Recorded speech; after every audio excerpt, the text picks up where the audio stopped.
Welcome to Backstage Community Forum. This is Scott H., and I am here with a lawnmower. And I am here with Kevin Fransen, a.k.a. Hevy Kevy, a.k.a. the thunder behind many, many bands. Currently with you play Peter Criss in Kissin Time. Yeah. You play RIngo Starr in Hard Day's Night. You've played with Back Alley with Marco James. Keep going. I do fill-in work with some bands. It would be optimal to have the one big band that keeps me busy all the time, but just you know how it is being in a band. You try to get four guys in the same room, and I just call it herding cats because everybody has a different schedule. There's one band where the band leader will complain that I'm always busy with other things. I got all these bands going on, but his band is three bands in one. So I'm like, well, you got kind of the same thing going on, I had a routine a few years ago. That's in the 80s. Everybody's scrambling around trying to be in a cool band, and I came up with this little story. You ask a singer, or you tell a singer he's good, and he says, well, thank you, I'm glad you like it. You tell a drummer he's good, and he says, hey, I'm just hitting these things, I'm glad you like it, I would be doing this if I wasn't in a band, kind of thing. And you ask a guitar player, you tell him he's good, and he says, what else is new? And you tell a bass player he's good, and he says, you know what?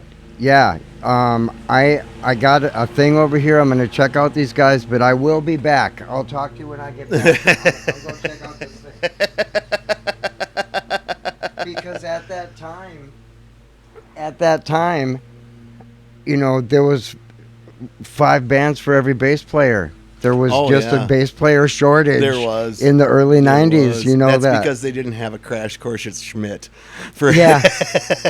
And some bass players wound up kind of being frustrated guitar players. Yeah. I can't really get this riff. I'll just play bass. Yeah. But we do have great players around town. I was really surprised living up in Cambridge and Isanti. I thought I was just out in the sticks. I was busy almost every weekend. Really? There's a lot of good players up there, so it was really cool. That is kind of weird how when you get north of Minneapolis, how it's kind of like this is like I don't know what this territory is. Yeah, it's just everything north of like Route 47. Yeah, I was playing every weekend. I had a country thing. I had a KQ rock kind of band. Yeah. Morphed into, To the Core and stuff. And yeah, it was just great to have that there. I'm thinking, well, you need a guitar player. We got to go all the way to Minneapolis to find a guy who wants to drive for an hour to go to. No, there's a guy right in town, right over here. So, and he's got a nice setup. Yeah. He's got a place to practice because he's got lots of land. Yeah, and he's got a pole barn, so we've got a giant rehearsal room. Everybody has a pole barn up there. Yeah, I know, right? I didn't know what a pole barn was. I know I've gotten drunk in them. There's no poles in it.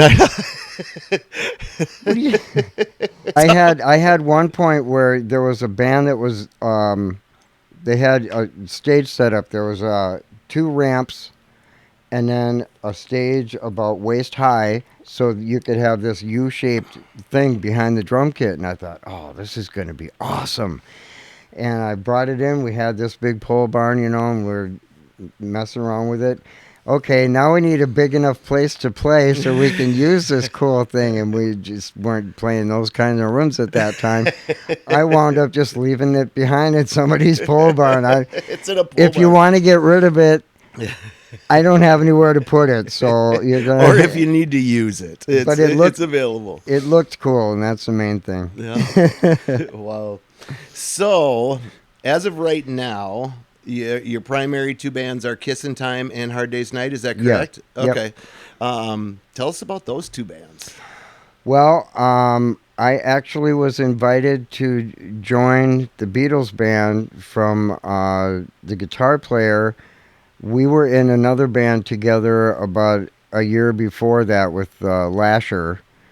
Um, and that, I mean, stage prop mania, because the leader of that band had kind of an Alice Cooper tribute thing going Oh, on a few okay. years before. So we had a guillotine.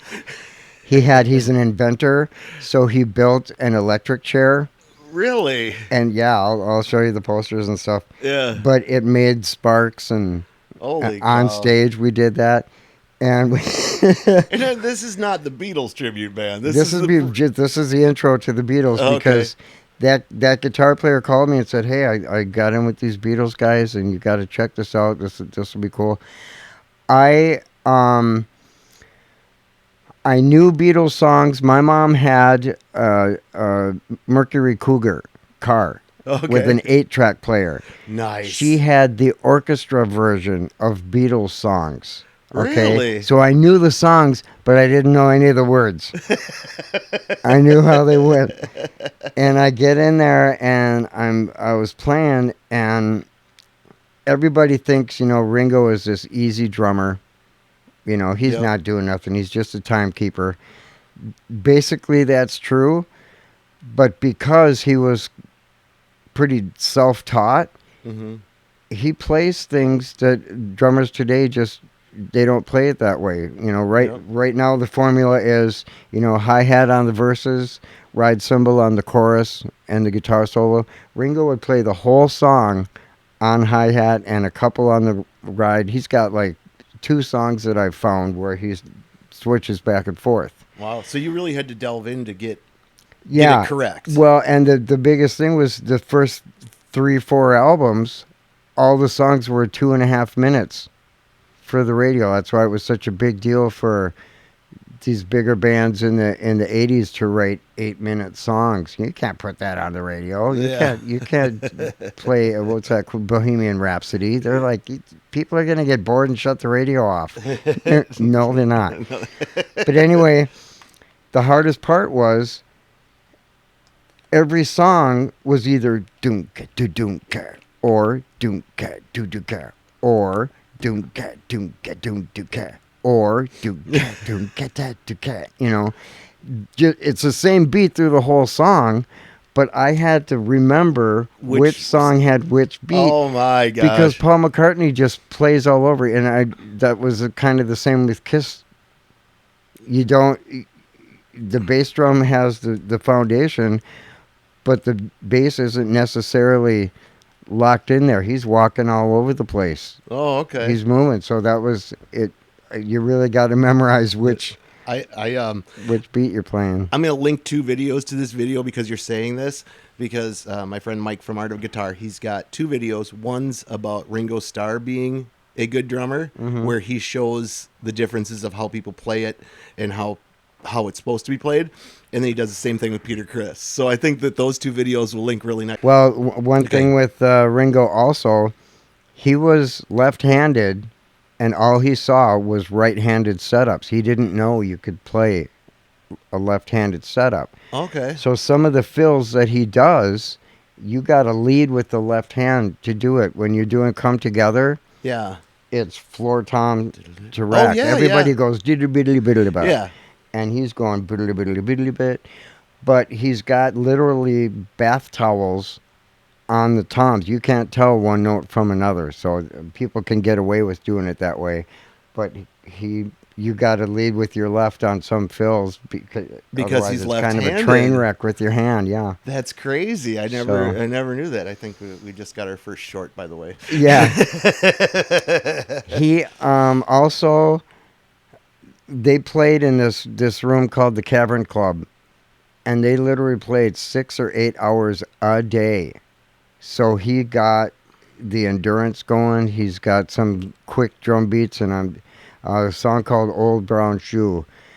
And it took me a while to grasp, just to get that motion so I could execute it properly. Yeah. But yeah, he was a good timekeeper. They didn't have click tracks. Yeah. The main reason he got in the band is he had meter. Yeah. So, Was he the first drummer for Beatles? He was probably, I think, the third actually, but Pete Best was the one everybody knew about. Yep. And they heard him, and they're just like, "Oh yeah, we're gonna grab this guy." We're grabbing Ringo. And Pete was like, "But I'm the best. What are you doing, huh?" Yeah. My actual name has it in Mine, it. yeah, it's in my ability is in my name. You know? So, but you guys do the whole costumes. You do Oh yeah. Well, this is a band that just again with everybody's schedules and availability, a show gets booked, and then the band leader says who can be there, and you always want the A band to be there. Yep. But sometimes somebody's got a thing, or they've got family things, or work. I'm having trouble right now with at work. They don't want to give me time off for all this stuff, and it's like, as long as I know ahead of time, because he can find a guy. Any band you're in, you want to have some kind of replacement backup ready to go, some kind of backup. I mean, you could get sick, you could, you hurt your arm or something, and this guy books the show first, and he'll just find somebody. Oh, really? Okay. I did a show with we were doing a double bill with a man that was in a band called The Shadows. Okay. And this was the band that filled in after Buddy Holly's plane went down, right? So he's made a career. For the North Dakota show. Yeah. Okay. So all right. He's made a career out of being the guy that filled in when Buddy... We can't cancel the show just because 4 lead singers died. So anyway, we're doing sound check. This is a 1,000-seat theater. We're doing sound check, and he wanted to sing 1 or 2 songs with us because we knew stuff he had done in the past. And as he was thinking about it, now he wants to do 4 songs. Okay, we worked on these for a while, and now we got a different guy singing them. Okay, he got us the gig, so it's like, okay, we'll have him do that. So as we're finished with that, people are coming into the place to sit down. We're going back to the dressing room to get our costumes on. And he says, well, if I'm singing all these songs, you guys got to transpose it to another key so it's better for me. We'll see you in 10 minutes. 10 minutes. So in front of, 800 plus people, these poor guys had to transpose as they were playing brand new songs they didn't know 3 weeks ago, 2 weeks ago. I'm the drummer, so I had the easy part. You can just sing the harmony. You didn't have to tune. But yeah, they had to think about where their fingers were going, but it worked. And that's just how that guy lives. We're musicians. We know stuff. Just, you're on, kid. This is our show. Yeah. We're doing our show. This is the show that we're doing now. So yeah. And you wear the Sgt. Pepper's getup, right? Is that... Yeah. I get to wear a pink satin suit to prove I'm a real man.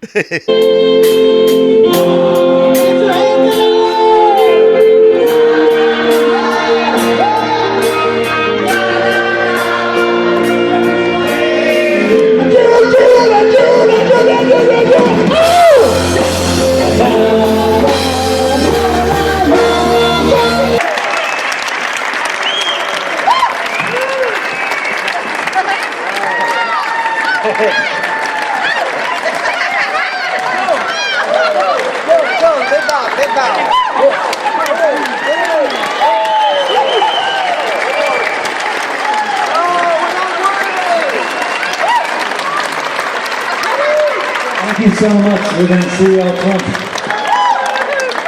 That's right. We have the black and white suits. We did a show in South Dakota again. 4th of July, they had a parade going through town, and this guy had the convertible Cadillac. So let's go. Oh, like a Meet the Beatles parade, kind of thing? Wearing the black suits. It was 100 degrees that day. Jesus. We're melting, lads. Wool. Yeah. Wool suits. Well, it's not wool, but it's black, and it's that heavy jacket onto. Yeah, it's Oh God, yeah. But so you did a parade?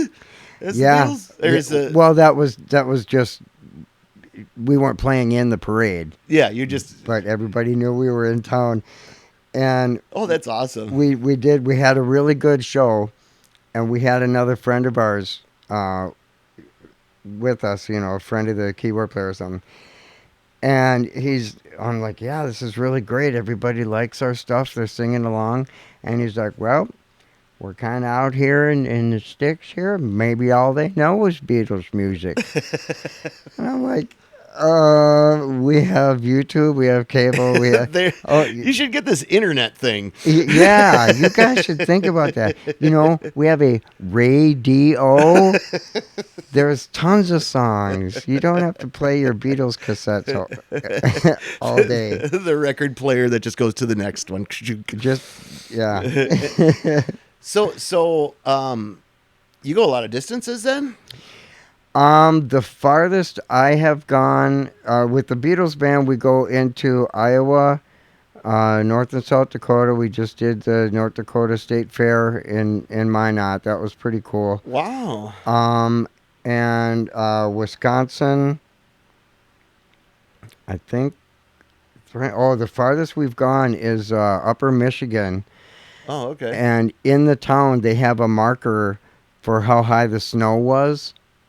Right? Yeah. And it was like as tall as a garage. Really? It was like 12 feet in, 1983 or something like that, Inside the casino, your phone says, "Welcome to Canada." It's pretty far north, yeah. So that was pretty cool. Well, that's cool. And and how often do you guys play, would you say, on average? Well, the leader of the band is a school teacher. So he's got his summers wide open. Oh, nice. And that's why the availability thing comes into play because, most of us are doing day jobs and things like that. But he's got, at least 2 replacements for everybody, on speed dial. Really? I guess everybody has speed dial now. Yeah. But yeah, that's a big reason to just do the networking and know who's who. That's why it's cool to go to Route 47 and go to the jam so you know who's good. If you need, I'm checking out a thing to fill in tomorrow, and I can just say, hey, I've got video from Route 47 playing with this band. I know these guys, and it's a lot easier than back in the day we had city pages and you had to call the guy and talk to him. Do you really know what you're doing? We had do you have any video? Nobody had video. No. We barely walked didn't around even have with still pictures. We didn't even have cameras. Yeah. We were musicians, we couldn't afford prove that. you're good. It's like, who's the guy that's running the Hard Days Night band? Well, or is it just the Hard Days Night, or are there other factions? Well, it's Hard Days Night, and we have a Buddy Holly show and a 50s and 60s show. Okay. The Jamie that introduced me to Hard Days Night, his brother is the George Harrison. He's the guitar player. Okay. We live together now, and that works out pretty cool because we can load all our stuff in the same car and get out to the gig and stuff. Yeah. But Joe Covert has been doing this for years. Met his wife at a show he was playing. Of course. Yeah. He's guitar, right? Yeah. Well, he's a bass player. Oh, he's a bass player. Yeah. Okay. Yeah. Right. And it's just it's so nice to be able to have these songs. They're well known enough to where people kind of know how they go anyway. Yeah. And I put a lot of extra work in it because it was kind of new to me. And like I said, with the songs being so short, you got to remember the beats and everything. Mm-hmm. But man, we laminated the set list almost 10 years ago. We're tight. We can go 2 or 3 months without seeing each other and go and play. That's awesome. Play a big room. Yeah, because it's just we've got part of the show is will talk to the crowd between the songs, and there's stories about, we wrote this song in the back of a van while we were touring Europe, and we wrote this song. It was raining on Wednesday night, and the lyrics from this song came from this thing that happened. And okay, so it's a full-on Beatles tribute. It's it is. It's straight up. You're doing as best you can to emulate what they brought to the stage. We kind of speak the way they spoke. Okay. A Hard Day's Night, even that name came from, they're doing a recording session, and Ringo says, okay, one more take, let's get through this, it's been a hard day, night. They're in a studio with no windows, they had no clue what time it was. He's just been playing drums for 12 hours, he's like, yeah, I don't know what time it is. But that turned into the movie, the album, the documentary the on hit Netflix song. now. Yeah, it's just like Warrant with Cherry Pie. Yeah. They thought it was a throwaway, stupid song, and it wound up being the name of the album, the single, the tour. He was Cherry Pie guy, and he hated it. Oh, I know, yeah. This is not who we are, but that's what they're known for. And it's just like, so you got to be careful what song you write, and because when Ozzy wrote Paranoid at 16 years old? Yeah. Kind of still getting played a little bit now and then. Still. Yeah, it is. It is. It's like, well, if people like it, you got to, carry that with you your whole life. And, if it's fun anyway, all right. Yeah. And so you mentioned that you played the North Dakota State Fair, and so do you play larger rooms with this? Is this? Yeah, it's more like an event band. Yeah, it's events. We've done dinner shows. Okay. We've done casinos, 1,000-seat theaters. We do a lot of outdoor free shows in the summer. Okay. There's a really nice amphitheater in Maple Grove. Okay. And you can't fit them all in one picture. You got to have panoramic. Really? It wraps around you, That's cool. And that's fun. And obviously, everybody knows the songs. And some people come up dressed in the era. Okay. With the psychedelic, clothes and nice stuff like that. So it's a lot of fun. And the core audience is in their, 60s, 70s, and 80s. So a lot of shows start at 7 o'clock. Oh, nice. Right? Nice. So we're packed up. We're at the hotel by the time all you other guys are starting your third set. Doesn't the third set start at like 1 o'clock now or something? Yeah, I know. We're trying to get these places to start earlier because it's just not. I don't know if people think they're beating the cops. Leaving at midnight. Leaving at midnight. I'm gonna get on the road and get out of here before the cops all come out. I think a lot of us were up at like 5. So. Well, and that's the thing. We get up at 5. Let's have a band that starts. After work, you go have dinner and watch a show. You're out of there by 11 o'clock midnight. Yeah. But if people go home first, it's pretty comfortable here. Exactly. Well, when I came last time I saw you play was in Kissin Time, and that was a matinee. Yeah. And you played it like 2 or something like that. Yeah, it was amazing. It was. Well, it's just a weird vibe, You want to have all this power and rock and roll. It's 2 o'clock in the afternoon. Who's going to be there? Well, they had another event there, and we just thought, okay, people are going to, all right, here's a Kiss band. I'm going to go do my thing. They stayed through the whole show. Oh, it was amazing. And it was awesome. It was cool. I'll go to any 2 o'clock show on a Saturday, I'll tell you. Yeah, that's it. I'll go to a Maiden tribute at 2 o'clock on a Saturday. And it gives you time to get out and see another show. Especially in the summertime. That's why I like, doing some of this outdoor stuff. Oh, yeah. Because then you can go and check out somebody else. Sometimes I like to be in front of the speakers and watch a band. Yeah, you don't always like to be in the back behind everybody. Yeah. So, now, do you sing in the Beatles as well? Because there's the people that have played with you that I've talked to not only comment about how good your percussion is, but you also have a very good voice, and your harmonies, I guess, Yeah. are the biggest thing that people have spoken I up to me I about. like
I like being able to do that. There's not a whole lot of Ringo singing. I get 2 shows a night singing lead, and I do a couple of backup vocals. Okay. But I kind of got into that. The first band I was in high school, I was just singing just so we knew where we were in the Okay. song. And I'm figuring, I'm huffing and puffing back here anyway. I might as well do some yelling, you know. Yeah. Let you go, you know you make me feel alright. Keep on listening in my ear. Tell me all the things that I want to hear. 'Cause that's what I like. That's what I like about you. What I like about you. You really know how to dance. You're finding me up, down, turn around. Finally glad I took the chance. Yeah. Keep on whispering in my ear. Tell me all the things that I want to hear. 'Cause that's what I like about you. That's what I like about you. That's what I like about you. That's what I like about you. That's what I like about you. That's what I like about you. That's what I like about you. I like it.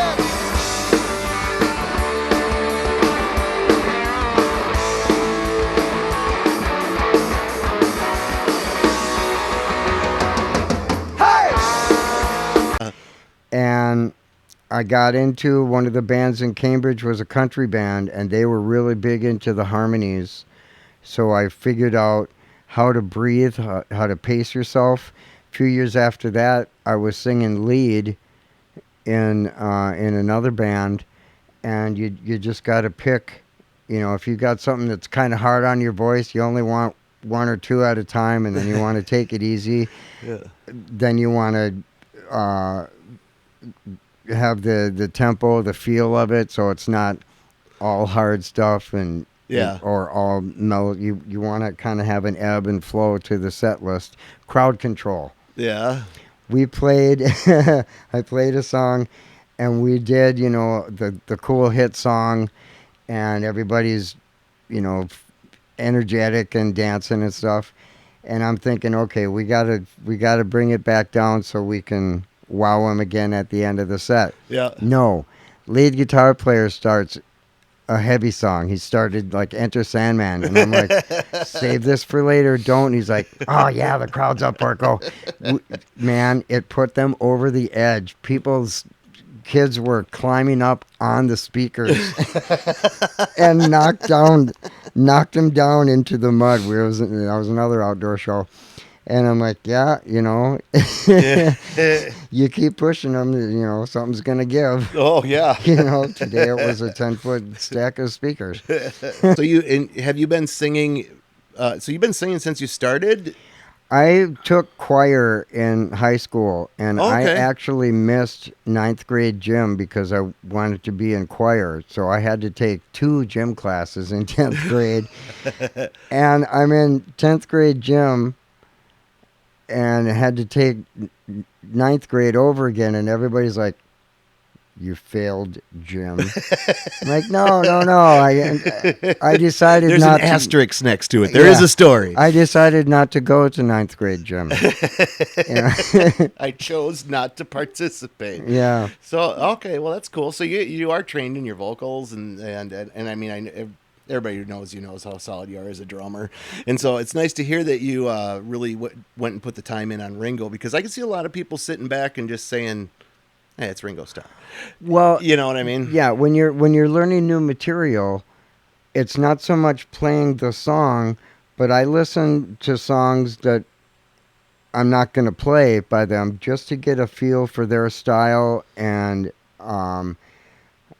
even if there is like a solo spot or something like that, what would he play now? When I do the drum solo for Kissin Time, Yep. I could pick one solo and learn it note for note, but there's just certain riffs that he did throughout the career. So I just put together pieces of, other things that he did. Everybody knows the drum solo on Kiss Alive. Yes. That's the album that pretty much made me want to be a drummer. Yep.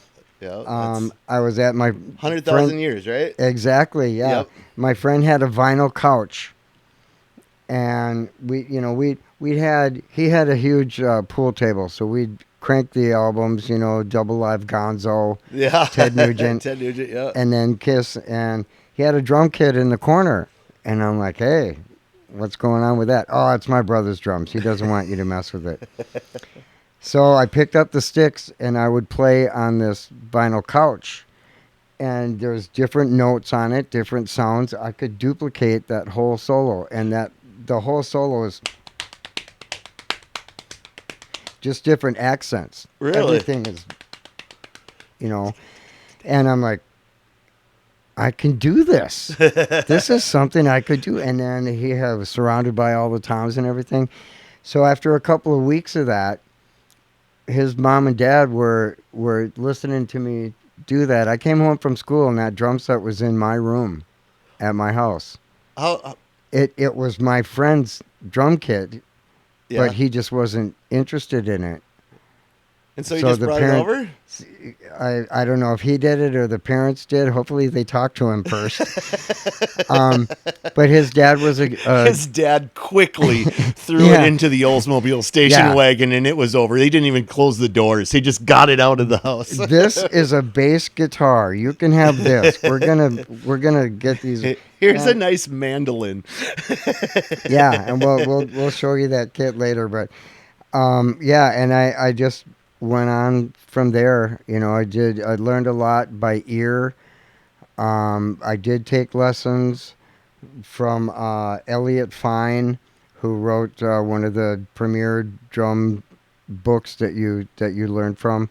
Mm-hmm. I took lessons from Charlie Adams for a couple of months. From Chameleon. Yeah. This guy, I saw one Chameleon show, and so I knew who he was, but just to talk to him, he had, and this is the late 80s, he had a cassette tape or VHS or the album or the interview from anybody that ever got paid to hit something. He had any drummer. Wow. You know how our friend Richard from Kissin Time, he does a radio show, and he's got all these interviews. He can do half an hour on any musician you can think of because he's researched it. Yeah. That's Charlie. He knew all these drummers. So like Buddy Rich and... Yeah, he's real big into Buddy Rich, yeah. Gotcha. So a half-hour drum lesson, I got 90 minutes worth of material. Wow. And then you can do this, and then you can do this. And I'm like, all right, I'll see you in 2 weeks. So, and you're a right-handed drummer. Yeah. And so there's a lot, like you were saying earlier, and I don't mean to go too back far into it, but with the RIngo stuff being the left-handed, and you were saying he put towels on the drums when he was... Well, on Come Together, yeah, the drums are very muted. Mm-hmm. In our first set, I leave the toms open so they ring. Okay. And then in the Sgt. Pepper set, I put, they call them dead ringers. It's basically a drum head that's cut out. It's just like just the outer edge of the drum, and that deadens it, so you get that kind of thud noise. sound. I gotcha. And I can take them on and off. Even in that set, I'll take one off so that drum will ring. And see, guitar players have pedals, and they get all these different sounds. Yep. All we can do is hit the things, so I can dampen them or not. Yep. Or hit it in different places in the drums. I get 5 or 6 sounds out of a snare drum. It's where you hit it. It's how hard. It's with the rim and the head, or both at the same time. I mean, as I got into it, it's a rabbit hole. There's more to it. Yeah. So what kind of drums do you play now? My main kit is a Tama, and I like it because it was a unique color. It's this oyster shell blue. Oh, nice. The RIngo kit that finish is called oyster shell, and it kind of looks like tiger stripes, the black and white tiger stripes. Yeah. So mine is kind of that, but in blue, and against the silver hardware. It looks cool. Yeah. I found another drum kit at a pawn shop made by a different manufacturer, but it had the same hardware and the same finish. Oh, okay. So I've got an 11-piece Kiss drum set that's actually a 7-piece, plus, it's 2 drum kits that I built together. So what I did, just because I like inventing stuff and making it different, I took that extra bass drum. Peter Criss only had 1 bass drum. So I took the extra bass drum. Why do I think that he has like 4? You're thinking of Van Halen. I mean, I can just see the... Oh, yeah. Peter had all the toms. Van Halen did, and Hype, Yeah. They do the 4 bass drums. So what I did is I found chrome bass drum hoops to make it look like the other toms, and I just put floor tom legs on it. So I have a custom 22-inch floor tom. Thunder! And yeah. So that's great. If the stage has room for it. Sometimes I'm not even able to get it onto the drum riser. Yeah. So, how long have you been in the Sgt. Pepper's, the Hard Day's Night? Hard Day's Night, I really don't know what date I started. I could find out, but almost 10 years. Almost 10 years with those guys? And you do the Buddy Holly thing too? Is that? Yeah, Buddy Holly is actually the George Harrison in the Beatles band. Okay. And yeah, the sound is there, the look is there. And you do the same show, you do the Buddy Holly show? Yeah. Oh, okay. Well, Buddy Holly, we recreate the winter dance party, so it's so it is the Surf Big Ballroom. Bopper and Richie Valens and a variety show. Yes. So it's a lot of fun. That's great. So do you play down at have you ever played at the Surf? Yeah. Really? Yeah. With the Buddy Holly thing? I've done the Surf with the Buddy Holly band. With the Beatle band, we were kind of in this front room that's like the entrance to the Surf. That was like our tryout gig. Okay. And then a few months later, they gave us the main room. And the next summer, I wasn't able to do it because, again, scheduling. Yeah. So they had another drummer do the Buddy Holly show. And they had a day-long event. They played the same show 4 times in one day, and they had school buses full of kids, right? Yes. Grade school kids. And back in the day, you see the videos, and all the people are screaming. It just sounds like static on TV, and they're all just screaming their heads off. Oh, my God, it's a band, and they're famous, and I get to see them. That's what they had all day long with 4 shows. Because this is probably the first live band that they've seen. Oh, yeah, absolutely. And you get more than 3 kids together, they're just going to scream because that's what they do.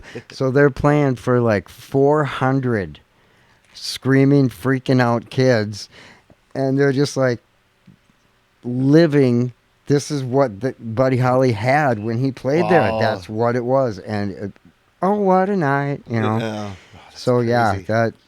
that's a cool. I actually played at the Surf a year or two after high school, played with Brett Petrusek, that's now in a band called Fuzzard, and John Funk is now playing with Johnny O'Neill.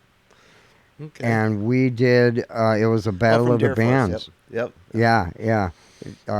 It was a battle of the bands, and we had a singer. We did Back in the Saddle, and it sounded just like it. We had this awesome singer, and I try to find him now and then. John. Oh man, John Reese, not the Accept guy. Okay. The other John Reese. And man, if you're out there somewhere, I'd love to, catch up with you again. So we played the Surf Ballroom, I think just to have fun with it, just to find a band name, because I didn't know how long it was going to last. We just wanted to play. We called the band Shark. Just, Perfect name. Got to There say you go. something. There you go. And we played this Battle of the Bands. I'm not even sure where we placed or anything. I think we were one of the last bands to be accepted to do the gig. We found out about it. It's like, oh, hey, if you'll take us, we'll drive all the way to... We'll drive 2.5 hours to, The Surf. go down there. And it's this big prominent room and everything. So that was pretty cool to be a part of that. Yeah. I mean, that was one of my first gigs. Really? And I didn't realize what the place was. You didn't know the history. You're just like, I'm just playing here. Yeah, and the dressing room is a little bigger than this room, white walls, and everybody has autographed that wall. You could spend a good half an hour just trying to make out, there's Gene Simmons' autograph, there's there's Conway Twitty's autograph. There's Reba McEntire. Everybody, That's crazy. So, I've seen YouTube videos, but my goal was I was going to go down there this year, but it's in February, man. Yeah, It's in February, and it's at the worst part of the time of year to travel. yeah, Every year, and it's like, I should go down to this, but. Exactly. And the reason that it happened because it was the weather. Yeah. I mean, it was just so cold. Yep. And man, back in the day, we didn't even have air conditioning until the early 80s. Yep.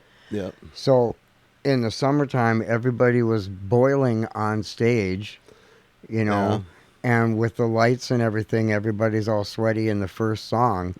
Think about that nowadays without AC. The Rolling Stones toured a lot with, I don't know if it was with the Beatles, but they were friends, and the Beatles, gave them a couple of songs and stuff. But they hated doing interviews, so they would just not bathe. They just to keep the interview short. And they're sitting there nice, and they're trying to have the poor interviewer is just like, I can't they imagine did that on purpose. I can't imagine what a sweaty younger Keith Richards smells like. Well, he looks the same. Yeah. So, but another band that you're in right now is Kissin Time, and that is that a certain genre of the Kiss? Well, the Peter Criss years. Okay. Yeah. We do a couple of songs that are later on, because "Rip It Out" is just a cool song, and I get another drum solo. But yeah, it's basically most of the Alive album, and a couple of other songs in there. But we just wanted to keep it with the real Peter Criss. And we just like how the early songs, just the feel of those, and they were experimenting, just seeing what worked back then. Oh, yeah. As they were trying to find that first album, there isn't a bad song on that first album. Yeah. The first Kiss album. Yeah. There was on some later albums. Yeah.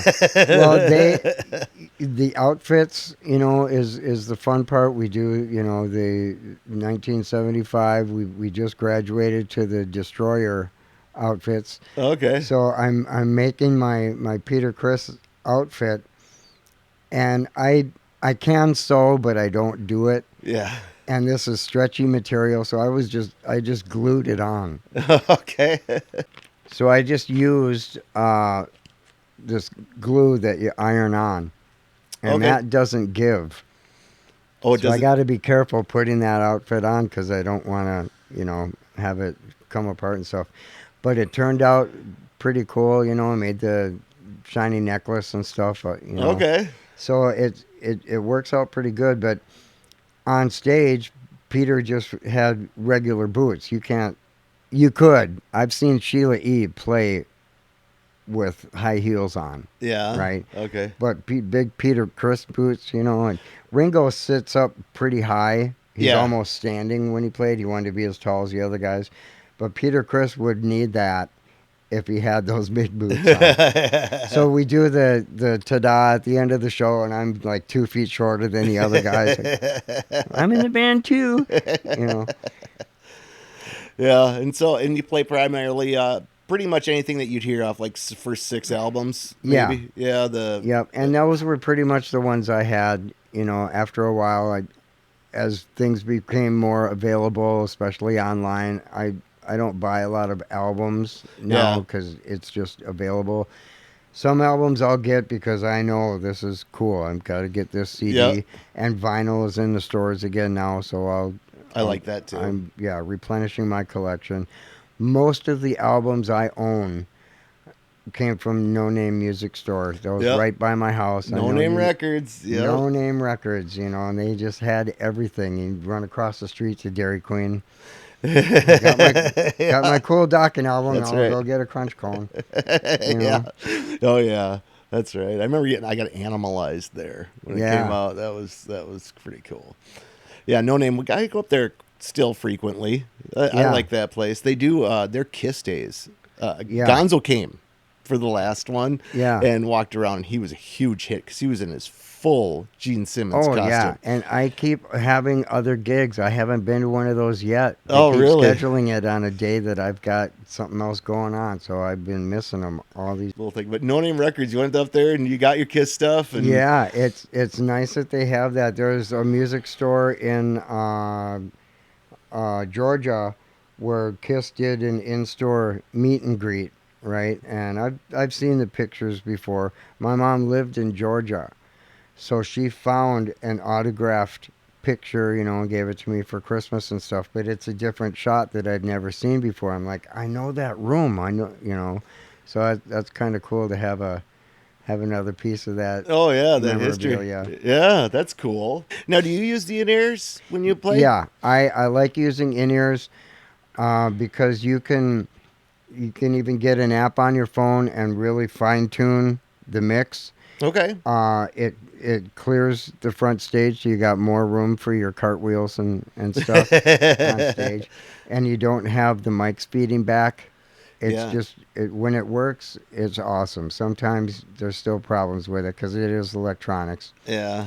But for the drumming, I generally, even if I don't have those, I usually wear earplugs, and I have. It's worth it to go to like CVS or Walgreens Mm-hmm. and get. This isn't what you think, officer. And get these rubber ones, because it blocks the sound better. I used foam earplugs for years Yeah. with Bad Jack, and I thought it was going to help. The frequencies that hurt your ears still get in there. Okay. So you need these rubber ones. They're only like $5. Okay. Just splurge a little and So find a that cool container to put them in. so either you use those or the in-ear. Yeah. Okay, I Yeah, gotcha. because this acts as a monitor also. You can hear yourself sing. So even Yep. if people have the front monitors, Yeah. you can, Yeah, it you're works seeing a pretty lot good. less instruments on stage now, and a lot more. Mhm. I mean, a lot less amplification instruments. Well, the technology again now, you can do more things with one piece of equipment. You don't have to have 18 different effects in a big rack mount thing. You've got one unit that makes all those sounds. So Yeah, and I still like the old stuff, but okay. well, yeah, and sometimes the old stuff is still good, but it's lighter to carry one 50-pound rack mount thing instead of 15 10-pound ones. But you still have to carry all that stuff. 'Cause Well, they haven't that's come a up with fun- the virtual drum set yet. That's what I keep saying. I play for free. They pay me to take all that stuff back out of the room. That's great. And you've been with the Kiss band now for several years as well. Yeah, I think that's a good man. I joined that a little bit after the Beatles thing, so I think I'm a good 7 years or so. Yeah. With Kissin Time, and it's pretty cool to be able to. Again, it's a different set list. We'll change the set list, but it's pretty much the same material. Mm-hmm. So it just, you start a song and you just go through it because it just feels good. It's familiar. Yeah. We had the same lineup for a few years, Mm-hmm. so it was really good. We've got Mixter now as Ace Frehley, and we just thought, okay, we know he's a good guitar player. We'll get him in here. We went through rehearsal, going through a couple songs, and he would just start the next song on the album, and I'm like, he knows Kiss And now who's just as that? much as we do. Who's the new guy that you got? Mixter Mixter. from Legacy of the Loud? Okay. Yeah, and he's been there, done that. Awesome guitar player, has the Nice. gear, has the look, has the moves. Yeah. Yeah, Your previous guitar player Jimmy was his Jimmy. daughter is like WWE champion right now. yeah, Tiffany Stratton. Yeah, and it's she's- like That's pretty crazy. Well, and Joe Covert, the leader of the Beatles band, his daughter is Emily Covert. She's been the top 3 of runners in the country. Really? And she went to the same high school we went to. She went to Washburn. Okay. But she was running races sponsored by Nike, Really? and just in the year or so after high school. And Wow. she's touring the world, full ride scholarships at colleges and Jesus. stuff. So if we're not doing a gig, Joe is driving to Colorado. He's driving across the country just to say hi to his daughter. And yeah, In between ESPN interviews. so I'm surrounded by I'm surrounded by people that know, Yeah. big people, surrounded by greatness. That's great. So, and so you've been doing the Kiss band for a while. Now I've known Gonzo for over 4 years. Mm-hmm. I mean, we used to be roommates, everything. And he was born to play Gene Simmons. Yeah, I think he came out of the womb with the makeup on. yeah, pretty much.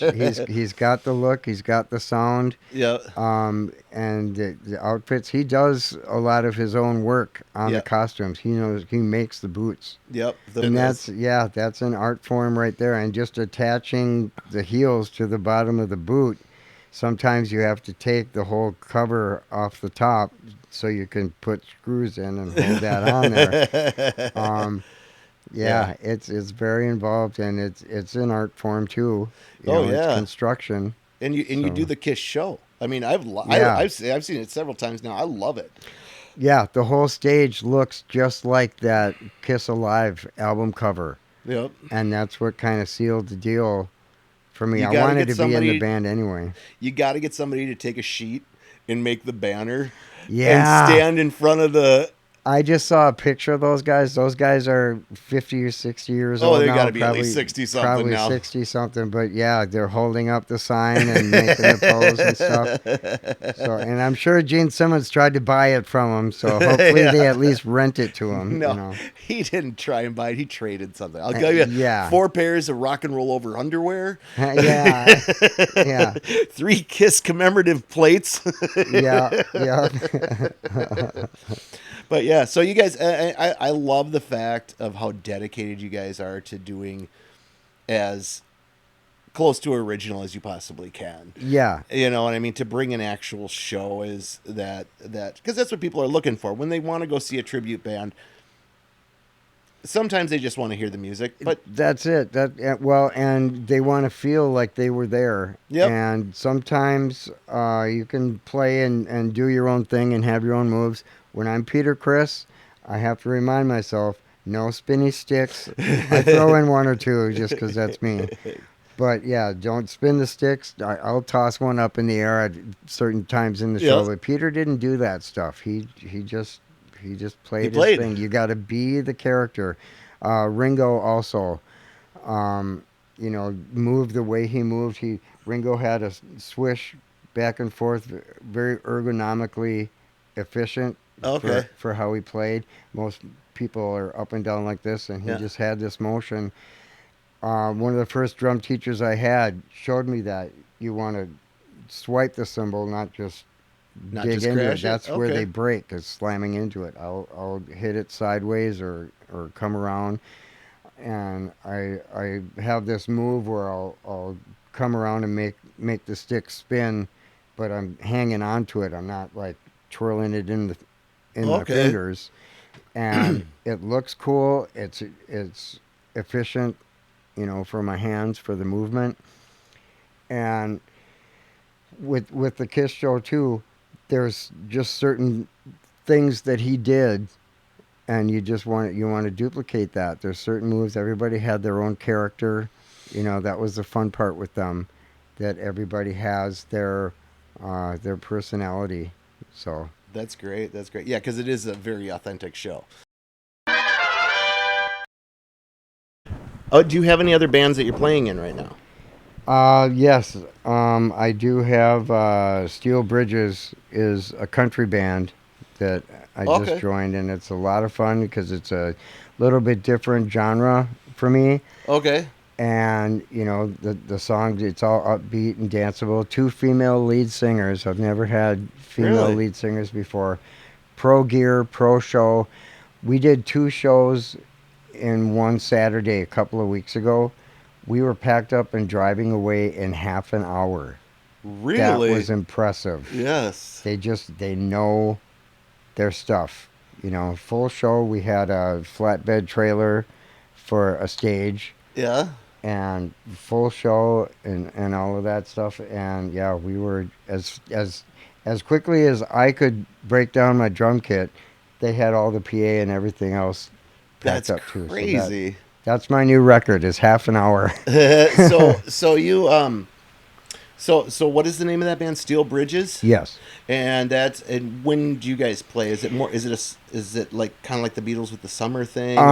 Well, I'm hoping that it's gonna develop into some more shows. They didn't know how long it would take to find me, so they kind of held off on booking some stuff. But I really enjoy playing with them. They have a bus, and maybe they toured a lot in years before. I need to find out the backstory on that. But this bus was originally owned by Donny Osmond. Really? Yeah, it's a big silver stream or something like that, and it's like, I haven't even seen it yet. They've got it just parked somewhere, and they'll bring it to shows just to advertise the as band. a backdrop or something. But yeah, I would think all the gear could fit in there. I don't know if we're going to do some huge touring. Most of their shows are within 2 hours of Hutchinson, so we might only come to Minneapolis once in a while. But yeah, it's an exciting new thing for me.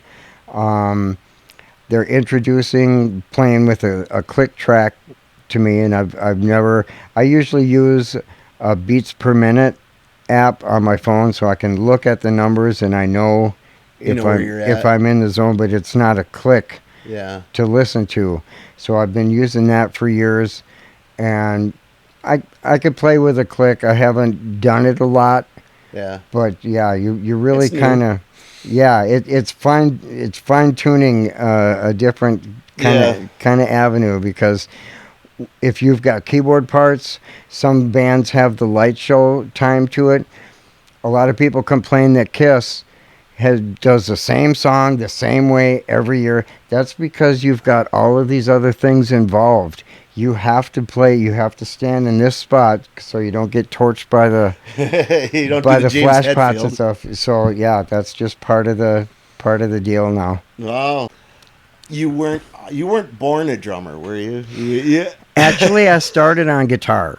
You did. Mom Okay. and Dad wanted me to play a nylon string guitar, and I was learning "Take Me Home, Country Roads." Nice. And I You still know, love they that wanted me song. to sing around the campfire. Yeah, nice. And I started hanging out with my friend, and we'd play this heavy metal stuff. I didn't even know who Van Halen was till the second album came out. Wow. Okay. You know, I found Kiss Alive and Ted Nugent, and I'm like, I didn't hear Kiss on the radio, so I didn't listen to the radio. Yeah. And I just kept going from there. Just, you know, after a while, I discovered the next big thing was Ozzy. I Yep. learned every song from Ozzy, and then I got into Aerosmith, you know, Van Halen, everybody else. You And know. this is on guitar? Or- No. this I is was on drums. I was drumming by the time I got into that stuff. So Mhm. I pretty much put the guitar down when I figured out I could do that Peter Criss 100,000 Years on drum the solo. vinyl I'm like, couch. man, I'm just a stupid kid. If I can play this stuff, I'm gonna be a rock star. You know. Nice. Wow. And you come from a kind of a large group of musicians too, isn't there? There's like from the Washburn area, and I suppose a little bit of Roosevelt too. The first couple of players that I was introduced to had Bob Enns on bass, Todd Lund, Jason Cameron, and they would learn a song and learn it all the way through. I mean, we were playing Rush, we were playing YYZ Oh yeah. before we were playing in front of people, and I just thought, oh yeah, we got this. Yeah. You know, little did I know. Yeah. But yeah, the very first songs that we learned was most of the album of Back in Black. Really? And the guitar player got all the sounds for it. His first amp was a little pig nose, you know, a little 3-pound amplifier. Yeah. But we played at the bass player's house. He lived behind a Catholic church. The PA system was, remember the big furniture stereo things made of wood, and definitely 2 people to move it. Yes.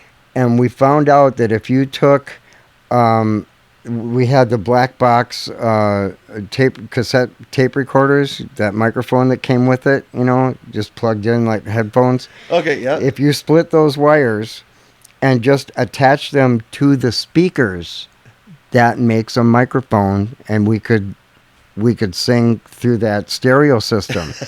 Okay. So our PA was Mom and Dad's Console furniture stereo. The mic stands were music stands that one of the guys stole from high school. Sorry. Appropriated. Yeah.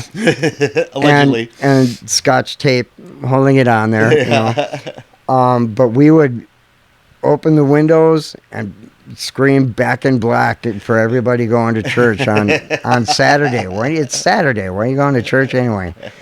And yeah, that was the very beginnings. Yeah, that was well, the start. And now you mentioned Jason Cameron and Todd Lund. They did Code Blue.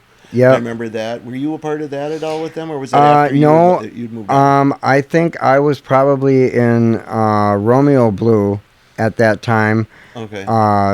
Gary Vogel. Yep. Nick Morast. Yep. Nick Morast. And we went through, I think, 4 bass players in that first year. Wow. And hence what I said before about, you know, finding a bass player, because, you know, and again, everybody's always looking for the bigger and better deal. So if somebody offered more money, you know, Romeo Blue was a lot of fun.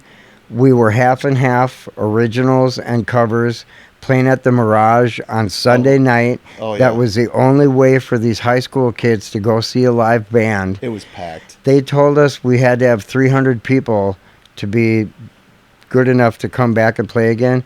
We had 550 on our first show. Yeah. And we are Romeo Blue, and I want to hear a little bit of shouting from all you people. Even you. Okay, it's pretty easy, okay? What I'm gonna say is, sit in, and then I want y'all to come back with a great big seek and destroy. Okay, you guys think you can do that? What? Okay. Ready, boys?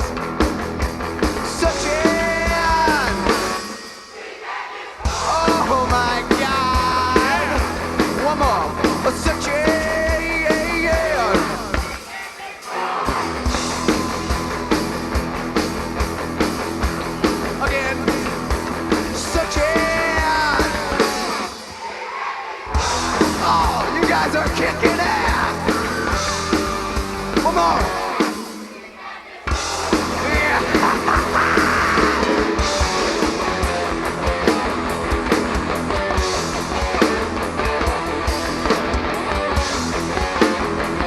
I remember going to watch you guys. I remember that, and I don't mean to cut you off, but I remember that you guys played with so much energy when you did that show, and you put so much into it. By the time you guys were done with your set, you were in your underwear.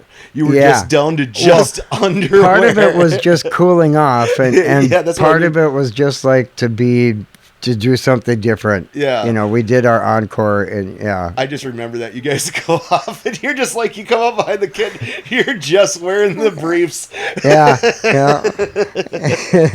That was great. Lucky I had a big enough snare drum. You know.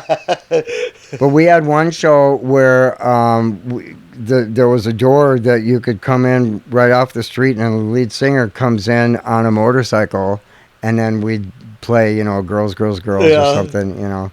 So it that was band was just a lot of fun. I really never a liked it. dull moment. Yeah. The last couple shows that we did like the red carpet, and we just got crazy with silly string and you know, rolls of toilet paper. They TP'd my drum kit at one show just to be crazy. And the bar owner was like, wow, who's going to clean up this mess? Our girlfriends were sweeping the floor, cleaning it up as he's saying that. It's like, oh, we got you covered. We got you covered. We brought our own cleaning crew. We make a big mess, but we're nice about it. You know, we clean up.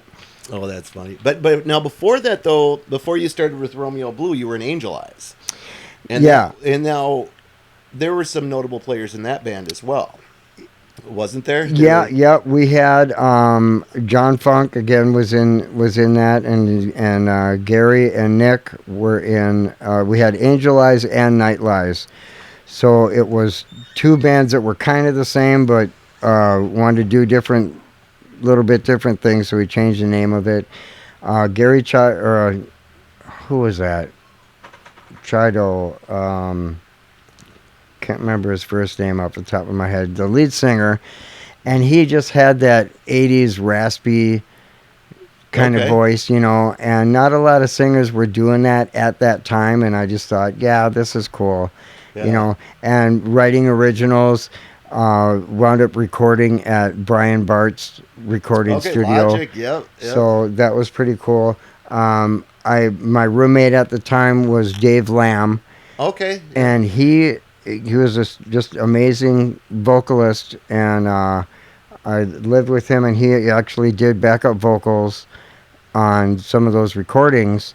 We had a kind of a battle of the bands thing on the radio at that time, and we got to number one. Nice. For 1 or 2 weeks there, so that was pretty cool. And that was Angel Eyes at that time? I think that. Remember, I came out and I think I helped you. I think I teched for you for a couple of times and stuff at like loose ends and stuff like that. Yep, loose ends and Mermaid, Iron Horse, Mermaid. Yep. We played at a club called Spanky's in St. Paul, and we opened for God, what was this band? Putting on my walking shoes, tell you baby I'm not your fool. One hit wonder 80s band. Mm-hmm. And the place was so packed in there. How packed was it? Yeah. I had to wade through the crowd with my drums to take my drums outside and put them in the snow for me to pack them up and put them in the cases. There wasn't room in the club. There wasn't space. I remember that. 200 people, and it was wall to wall. That was Squiggy. Yeah. That was Squiggy. Yeah, Squiggy, yeah. He booked a lot with us. Yeah. Did you have representation when you were doing either Romeo Blue or Angel Eyes? You know, I don't think I really had an exclusive signing with an agent. We always had kind of, you know, we're just a weekend band anyway, get us what you can and you'll make your commission. So I don't remember being exclusive with, maybe we were for a limited time. It was like 1 year at a time kind of thing. But I really didn't tour and, you know, go playing with an tons of ARM or GMA or an internal or anything like that. Yeah. And I think that I think that a lot of the bands that you were kind of compared to at the time that you were playing up towards like Gemini and things like that, were all exclusive. And that I think set you guys apart. And I think that's why the Mirage shows were so awesome. Because if you went to, I mean, Gemini was great, Iron Horse, you know, but you guys were different. You had a difference to you that I think that the guitar a lot of people player still talk so fondly when they bring up Romeo Blue. They talk so fondly about Nick and Gary were a great duo, and Nick was very athletic, jumping around. The lead singer was all fit and athletic and stuff, and they just blended. Oh yeah, really well. You know, we played these shows, and we rented a rehearsal room. And we only played maybe 2 or 3 shows a month. We made just enough money to pay for the rehearsal room. It was a hobby that paid for itself. Nice. We gave ourselves $100 a piece twice over a year. We just wanted to play. We just wanted to see where it would go. We were just getting to a point where it's like, okay, we got to think about T-shirts. And, you know, we recorded our originals and things. And it just kind of morphed into other things. You know, one of the guys in the band was thinking about going over here doing something else, and we just thought we didn't want to replace one guy. It's like, this is it. If this isn't gonna go, then we're all just gonna dissipate, and that's what happened. Okay. To this day, that was my favorite band I've been in. Really? People were singing right along with our originals. We did one show at Mirage that was all originals, and I'm just like, we're on our way. Well, and the crowd reaction, too. It was, I mean, Mirage was such a huge club, and it was so, you had to sometimes watch on monitors. Of when people played, and you guys would just bring from beginning to end. It was like time didn't pass. Boom, boom, boom. It was just, you guys had like a great set list. You had so much energy between all you guys. You had, I mean, you got Gary with the amazing technical ability. You got Nick with the, you know, he's doing flips and kicks and theatrics, you know, and all that kind of stuff. And yeah, it was a fun time. I remember that a lot. That well, really, and one of the things I did with that band too is I got into customizing my drums after seeing Slave Raiders' drummer. Oh yeah. You know, he used to just dribble this paint. Yep. And some of it was fluorescent, so you turn on a black light and his drum kit just had this glow to it. You know, just a totally different look, you know. So I made a drum riser where I put taller legs on the back and shorter legs in the front to make it lean out at you. And what that did was, when you play a bass drum pedal, it's like this, but putting it on that riser, it made a flat floor, so it was effortless. Just like tapping on the floor to play the bass drums, moving the entire kit to make my feet feel better. The bigger problem with that is the whole unit was probably 200 pounds.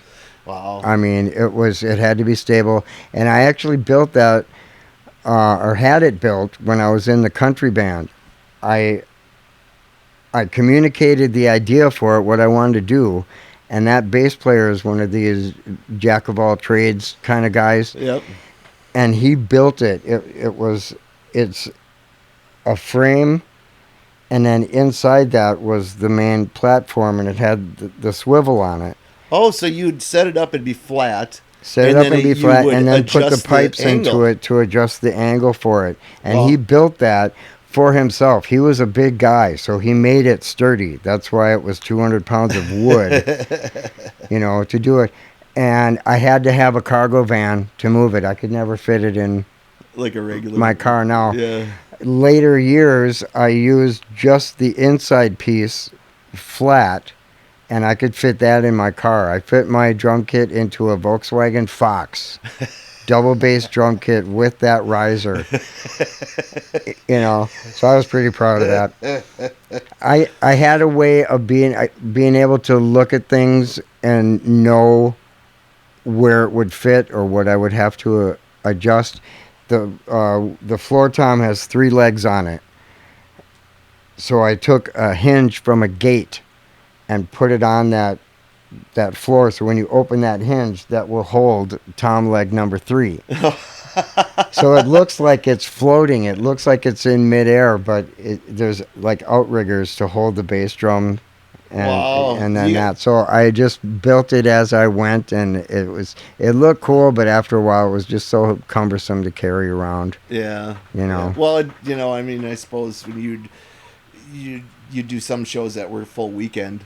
Yeah. And now you're leaving. Well, you know? And back in the day, you could play Friday and Saturday in the same room. Yep. And now there's just so many bands looking for gigs. You still gotta go out to like Breezy Point before you can play 2 nights in the same room. Wow. Do you do any of that with the Kiss stuff or the I haven't been Beatles up there with Kiss yet, but I've been at the Commander in a few different bands. That's a bar that's right outside of Breezy Point. We play in the Beatles band at Breezy a few times a year. We did when we're talking about the Beatles. Yeah. We did a show at Breezy Point, and there was a storm coming in. They want us to play downstairs on this deck, like from here to the fire pit, right? Downstairs and over here. And we just said, it's a hot summer day. We want to play up here on this patio that has a cover on it. It's open air, but it's got this cover. Talked them into that. Okay, you could do that. We just finished sound check, and this black cloud is coming over the lake. We had sideways rain, tornado winds. It usually takes us, last night we took an hour to clear the stage and get everything in the trailer. We had everything in that trailer in 15 minutes on that night. Oh, wow. And the sound man just got a new pair of gloves, those kind of yellow leather gloves. Like his hands were gloves? Stained for 4 days from being wet from the, But yeah.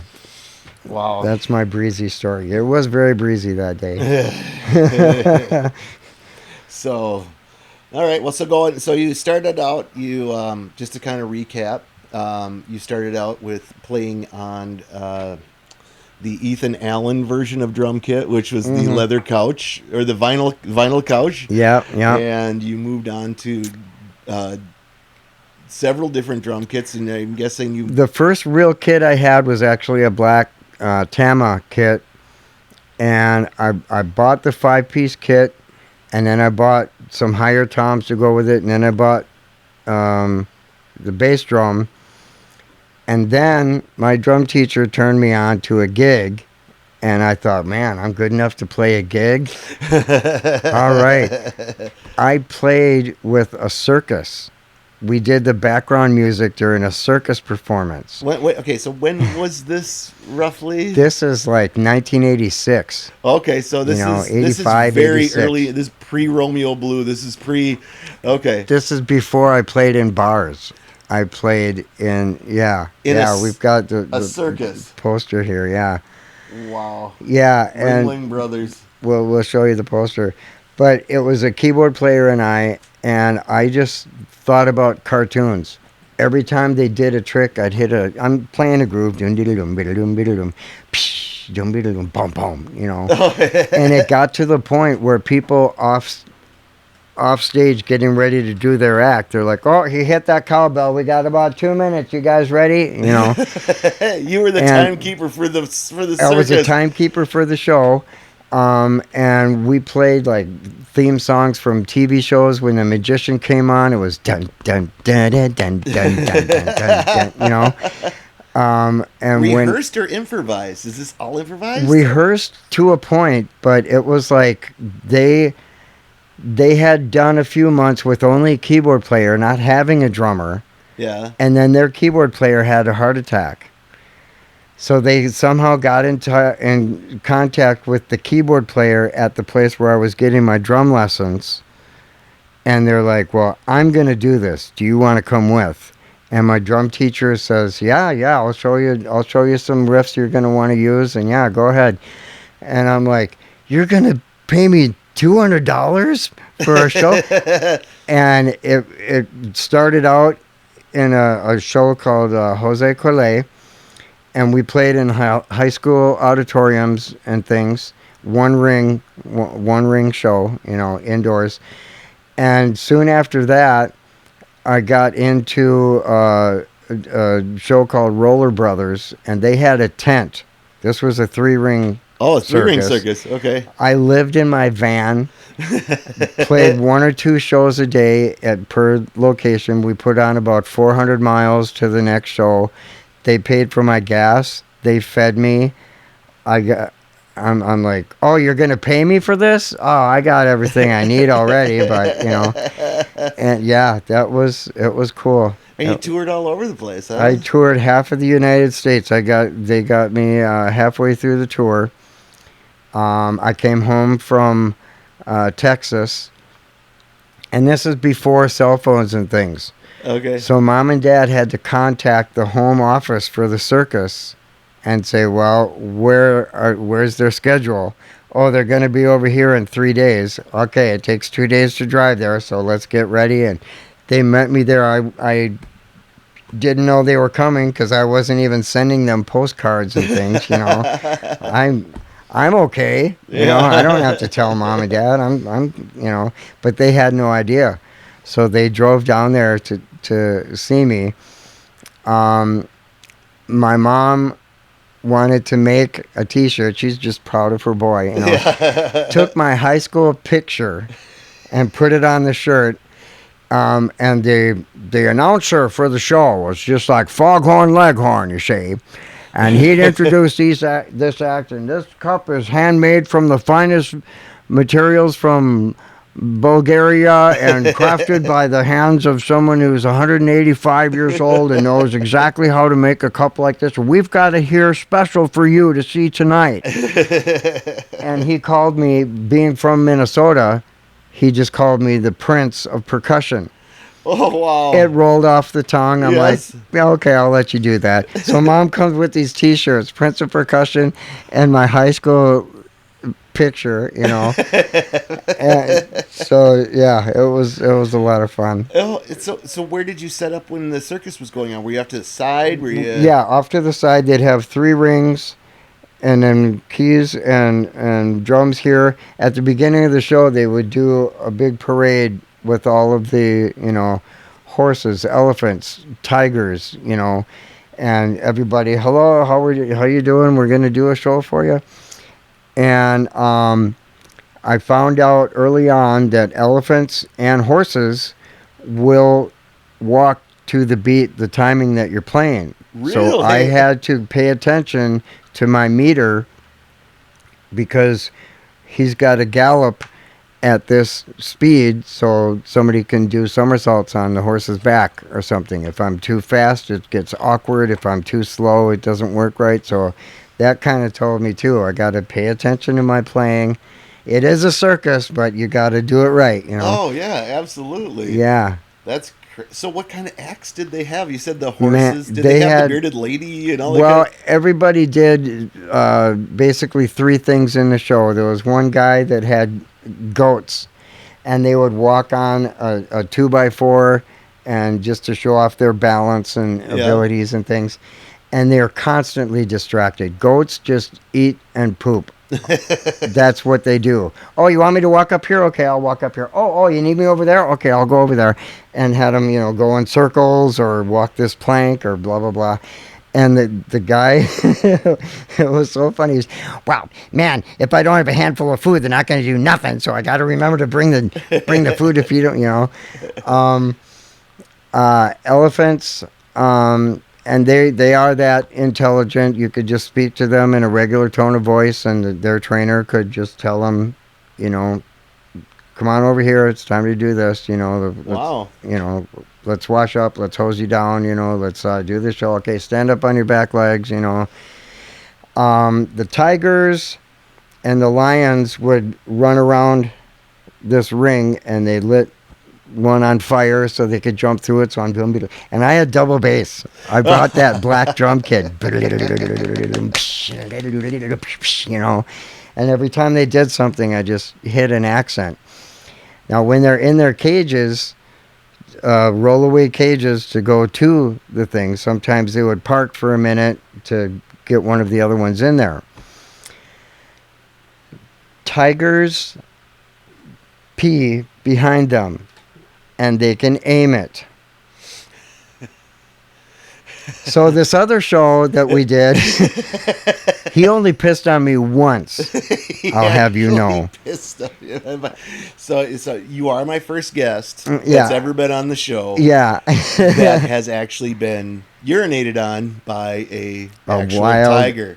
Yes. A few cats. A few people have cats that have urinated on them. A couple dogs. Considering how bad he could have mauled me. All right.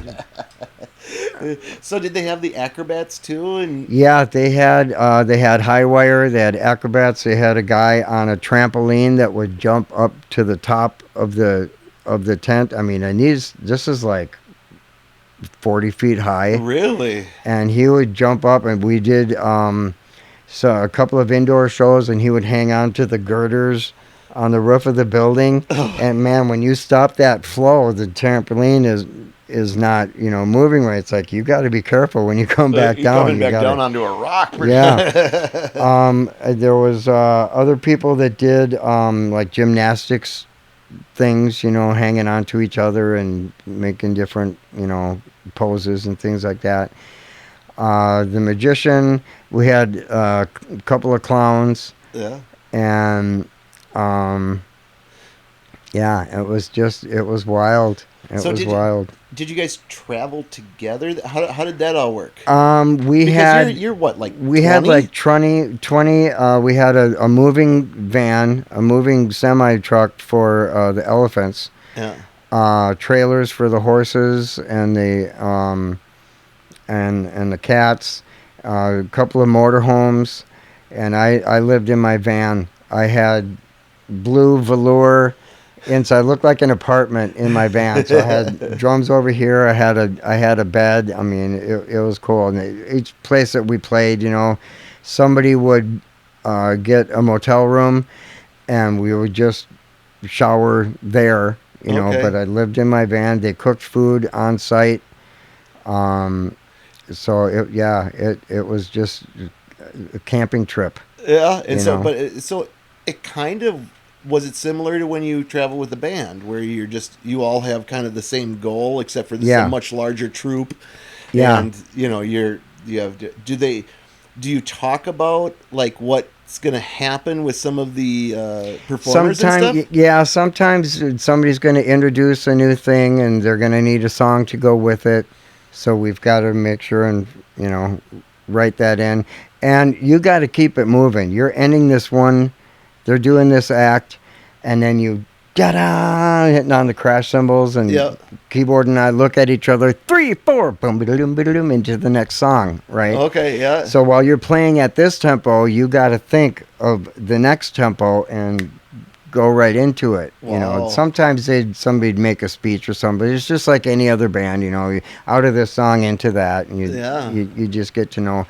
I wrote up kind of a diary. There was a friend of mine that was in the Air Force, and I never knew where he was stationed, where to mail it to. So it just turned into a diary, and it was like 2 months worth of.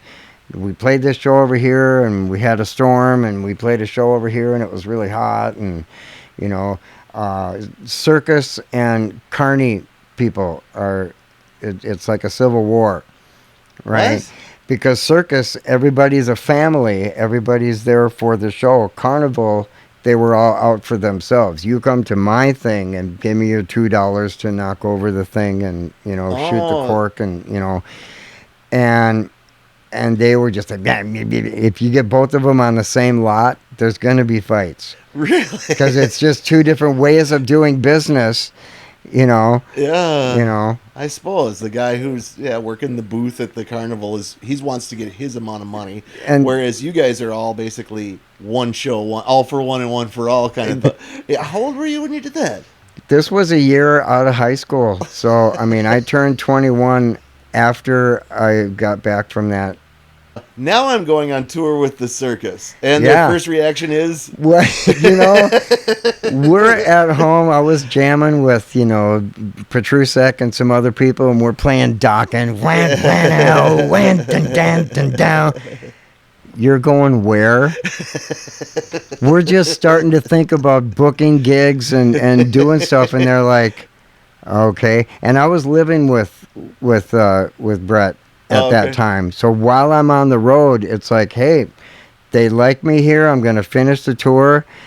And his mom wanted to use my room for something else, so my parents had to come and take all my stuff I finally moved out of my house, and my parents had to come and go get it back for get it back. And when I came home, I lived with mom and dad again. I'm like, all right, and so that was kind of difficult. I'm like, I can pay you rent. They give me everything I need. I'll give you the rent money. No, I need the space. Well, I can't come out there and do it. So good luck. I'll see what I can do. Yeah. How long were you? Did you tour at the Circus? Between those two shows, I think it was 5 or 6 months. Really? Yeah. And so,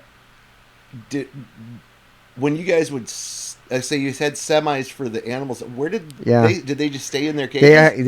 They had mobile homes and places. Like I say, 1 or 2 people would just get a motel room in the town that we were in, and that's where we'd go to take showers. That was your shower. Yeah. Basically a community shower. Yeah. Yeah. The tent crew guys had a bus, and something went wrong on it, and they had to tow it. The tow truck guy is going too fast and rolled it.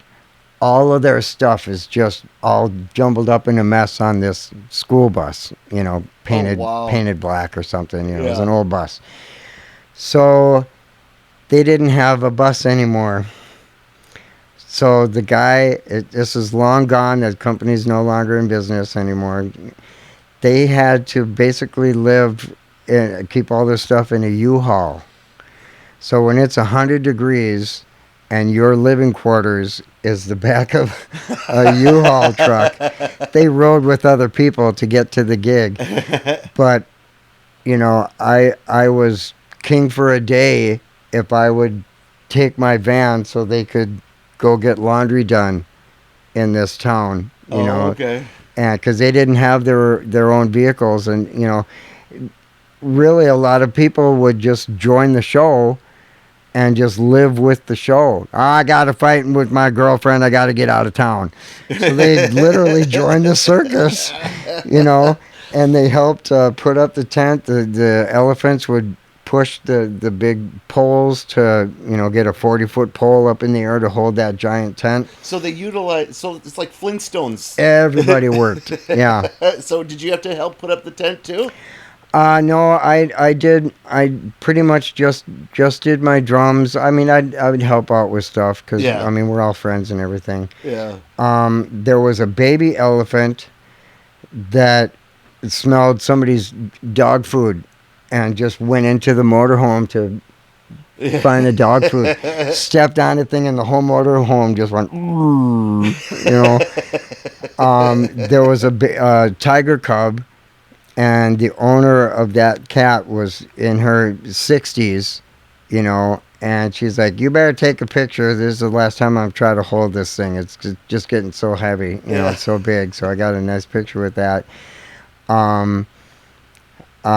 Somebody had a pet, the guy with the goats. There was a young one that wasn't doing shows yet, but so that thing's running around. Somebody had chickens. I mean, it was just a wild camping trip. It was a circus. It really, yeah, man. So I came back from that, and I think I did that before I did Angel Eyes, and then I got into a band called Radial Flyer. Radial, like a tire, like a gauge, like an instrument panel. Okay. And it just sucked having to explain that to everybody because everybody's thinking Little Red Wagon. That's what I'm thinking. But Here we are years later. I'm thinking Red Wagon. Yeah, there we go. But that's where I met Troy and Daryl, guitar player and bass player, and they called after we did a few shows with that band. That band played at the Iron Horse and some other rooms. We had a really good singer. Okay, yeah. And we did that band, and they lived up around Cambridge and Isanti. And after a month or two, they called me and said, "Hey, we're getting this Bad Jack thing together with friends of ours from high school. You know, you want to come up and see how this works." Spent 10 years with them. You know, it was fun enough to drive from Hopkins to Cambridge to do rehearsals and then the shows. And everybody at the shows was their high school friends. We had a built-in following. Nice. You know, so that was a lot of fun to do. Yeah. You know, and they're still going. The leader of that band is Dave Noreen. Okay. Okay. Yeah. He has never tried out for a band. He has never quit a band. Everybody just comes and goes around him. He's just like, okay. I've been saying that a lot today. But he's got a radio show up there. Anybody playing up around Cambridge, I think it's KBEM. You know, you can call him or you can go into the studio and, you know, advertise your thing. So, and he's one of these guys that could tell a story and people on the edge of their seats. Yeah. You know, he could tell the same story 3 times through, word for word, and people will still just, what's he going to say next? So tell him Kevy sent you. Yeah. So I know a guy that's really cool. People like him. But yeah, that band was a lot of fun. And then from that went to Larry Loftus and the Wild Horses. That was the country band. Okay. Played at Pavlitsky's on 65. Okay. And they would play 4 nights in a row. Thursday, Friday, Saturday, Sunday. Oh, okay. And there were nights when there's nobody there. Just 10 friends Sporadic. Sitting at the bar, and they wanted us to play quietly so they could have their conversation. We played so quiet that we could hear their conversations on the dance floor while we were playing. And I said to Larry, I'm like, well, why are we even doing this? And they can't even hear us. Shut up. This is called paid rehearsal. You know, and a lot of good experience from that. The sound man had that voice to sing Molly Hatchet. Flirting with disaster. Oh, yeah. And there was a guy that comes up and, you can't fool me. You're using one of them recording tracks. And no, it's the sound guy. He's right back there. He's got a microphone. I'm not even looking back there. You can't fool me. You guys are cheating. It's like, it's all live. I don't know what to tell you. This is not Memorex. Yeah. Wow.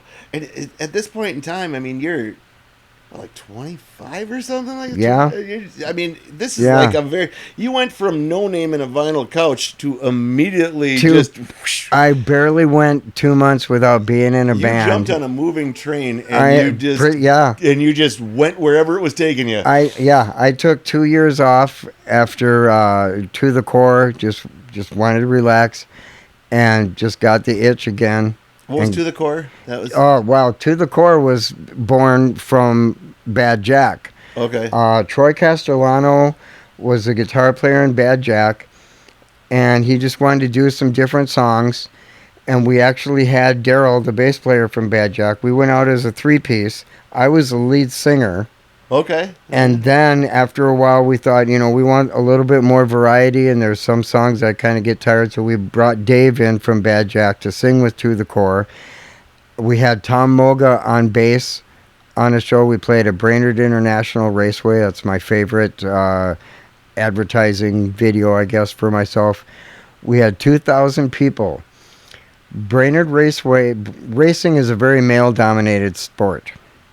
Yeah. So we're playing for about 1,800 men and 200 women that were all in the front. So that was good for us. But we're singing, I alone love you. I alone tempt you. You know, it's just a song, you guys. But it was a huge stage. We got good video from it. It was just a lot of fun. And I'm glad Tom was a part of that. Tom actually played with Night Lies, I believe, or Angel Eyes. Those two bands were just almost the same thing, just like Bad Jack to the Core. Yep. Troy now has a recording studio. He went country.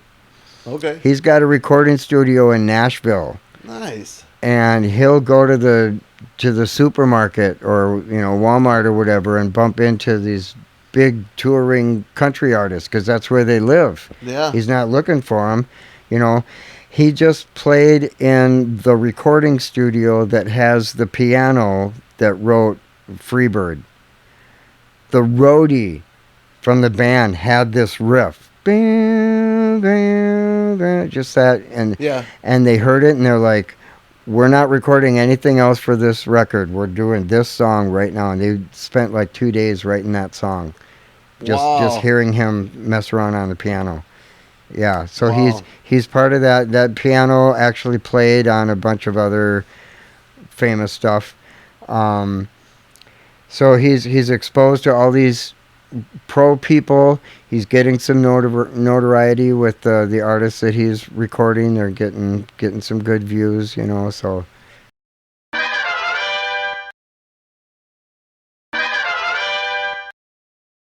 So right around the high school days, I used to jam with Marco and Frank Zahn, and we would just play basement parties. Okay. And that's kind of the same time I knew you, with Romeo, right after Romeo Blue, maybe. Yeah. Maybe during Romeo Blue. Years later, I'm putting together a different version of the To the Core band with Troy. And I just remembered Frank, and I said, we need a guitar player, wanted to see what we could do. And he just said, well, who are you again? And I listed all the bands, we played at 32nd and Pleasant. We called it the Pleasant Parties. And played, just basement parties. We weren't like a full real band or anything. Yeah. So I'm trying to get him into this other To the Core thing, and we're talking about all the people we knew and all the places we've gone and who we are and what we've done. We know each other. And he says, dude, the 80s was kind of fuzzy for me. I do not remember you. So we did get him into the band, but that reintroduced me to Marco James. Yep. And Marco, they'll have me fill in with Back Alley. Frank's brother Billy is their drummer, but sometimes he can't make the gig. I already know the songs, so it's effortless to get into that. Got to do a couple of Black Rainbow shows. Yeah.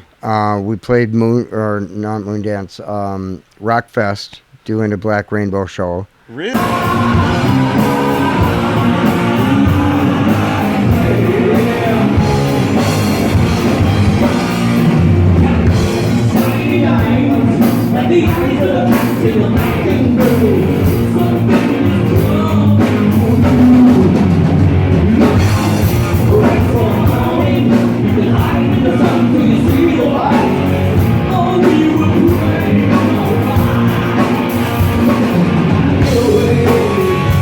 So that was pretty cool. Where's that in Wisconsin, right? Yeah, Cadott. Cadott, yeah. Yep. It is a premier, It's huge. place to play. And what I like about Rockfest is I've seen some of these other festivals with these giant bands and 80,000 people. And what if you have to go to the bathroom, At Rockfest, even when it's full, teeming with people, you can still go where you need to go. It's not just shoulder to shoulder. Oh, nice. Because Trout Air used to be that way. Trout Air used to be shoulder to shoulder. I like a crowd, but I like to be able to move around. Yeah. Especially since you got that big kit you got to break down and all that. Yeah, well, so I don't have to put my drums in the snow to pack up. But, I still fill in with them now and then. I played with Atomic Playboys. Oh, did you? Okay. With David Rodriguez. And that's Frank Zahn and Marco and. Well, yeah, that's pretty much Back Alley with David singing. It's been a lot of fun. I played with Varsity Rejects for a few months, and that was, kind of the newer poppy, punky Okay. kind of stuff, Blink 182 and stuff like that. Oh, that's fun.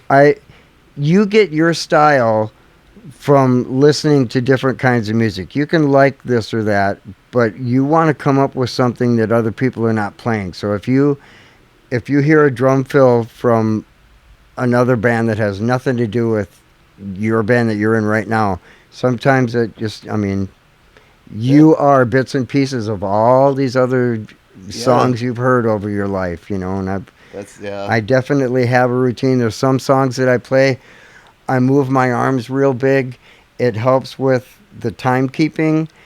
It helps with just being, comfortable with the song. Yeah. And things like that. I'm not a real technical drummer, but it looks cool. Yeah. I make it look good. Yeah. Absolutely. And so you mentioned like Atomic Playboys and Back Alley, and so the Black Rainbow thing. So how did that work out? Because that's Matt Batchelor's position that you played, right? If he can't do it, they call me. So wow, I'm loving it. I'll play all the shows they want with those guys. And again, listening, being in all these bands and learning all this material, that's how you are just ready to jump in. A lot of bands. That'd be tough. I mean, as a singer, it's tough. As a drummer, it would be, because everybody goes off of you. You know what I mean? Yeah, pretty much. Well, music has a formula, and once you understand that formula, even if it's a song you've never played before, you kind of expect, okay, it's about time to go to the chorus now. Okay, 2 verses. Okay, guitar solo. You just get to know how. You've seen the mashups on YouTube. They'll play Enter Sandman and sing Run to You from Bryan Adams. Yeah. It's the same chord structure, same kind of groove, and it's just once you identify that, there's a lot more you can do.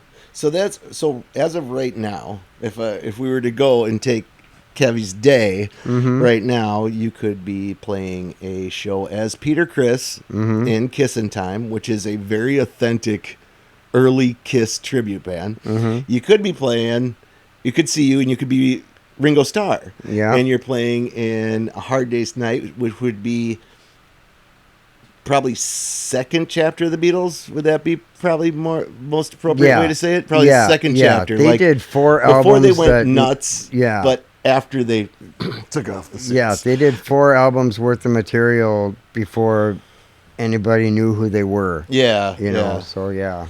And then you also could be playing in a Dio tribute band, which is Black Rainbow. But it's not just Dio. It's Dio, Black Sabbath, and is it Rainbow?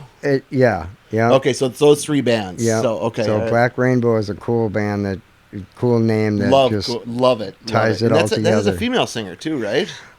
Sometime we had David Rodriguez sing with us at Rockfest. He's making his way around the horn here lately. He's a very good singer. Yeah, absolutely. You don't find that very often. Yeah. You know what I mean? Those are really tough to find. Like bass players might have been tough in the 80s, but singers are really tough. Well, and some people can hit these awesome high notes and stuff, but the bigger thing is just being comfortable with it and believable with it. You kind of have to play a certain amount of shows to just be comfortable on stage. And with my moving around and my stuff that I do, I put on the same show for 50 people that I would put on for 5,000 people. Awesome.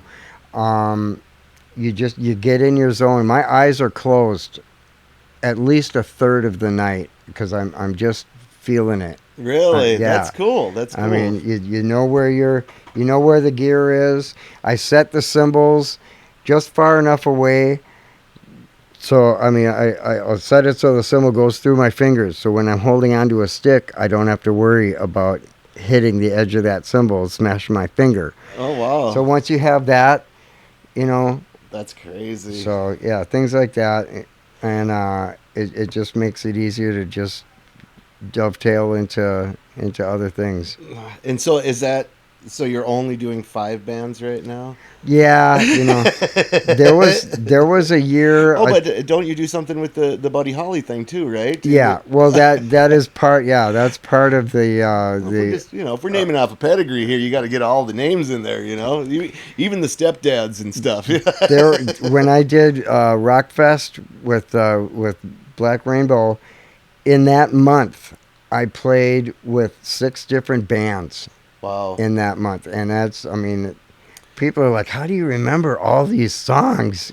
So what have you kind of gravitated to? Because at the beginning it was a product of the environment. You had high-tech consignments, you had Tressmans, you had what was the one downtown? Thorpe's or Dahlgren Thompson's. Yep. Yeah, drum shop and stuff like that.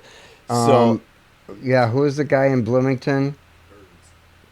Jim Burns. Yeah. Say no more, nudge, nudge. Jim Burns. But the thing too is, you've got Sweetwater now. You've got Sam Ash owns Guitar Center. Oh, really? Okay. They were having an end of the product line sale, maybe end of the year sale. So they wanted to get rid of these cymbals, and they were selling 4 for 1. Oh, really? I got 4 pasty signatures for the price of 1 cymbal. Oh, really? And Guitar Center didn't have the ones that I wanted, or they didn't have enough cymbals to do that. So they referred me to talk to Sam Ash and order through them. Really? And the guy is on the phone. I'm giving him maybe $300-400 for over $1,000 worth of gear. So if Guitar Center doesn't have it, call Sam Ash. I'm hearing rumors that, and they always had that on the internet, that Sam Ash is closing, and I don't know if they were just trying to generate hits on their website or what. I don't know if they're actually closed or what, but they still got Sweetwater. Yeah. Oh, yeah. And you play pasty primarily? I mostly had Zildjians before, and I picked up a couple of Sabians. And I actually bought a pack of Sabians a few years ago, and just got all of the same model kind of thing. For the first time, I got all the same brand. Oh yeah. And I've been pretty much using those. I like the sound of them. Yeah.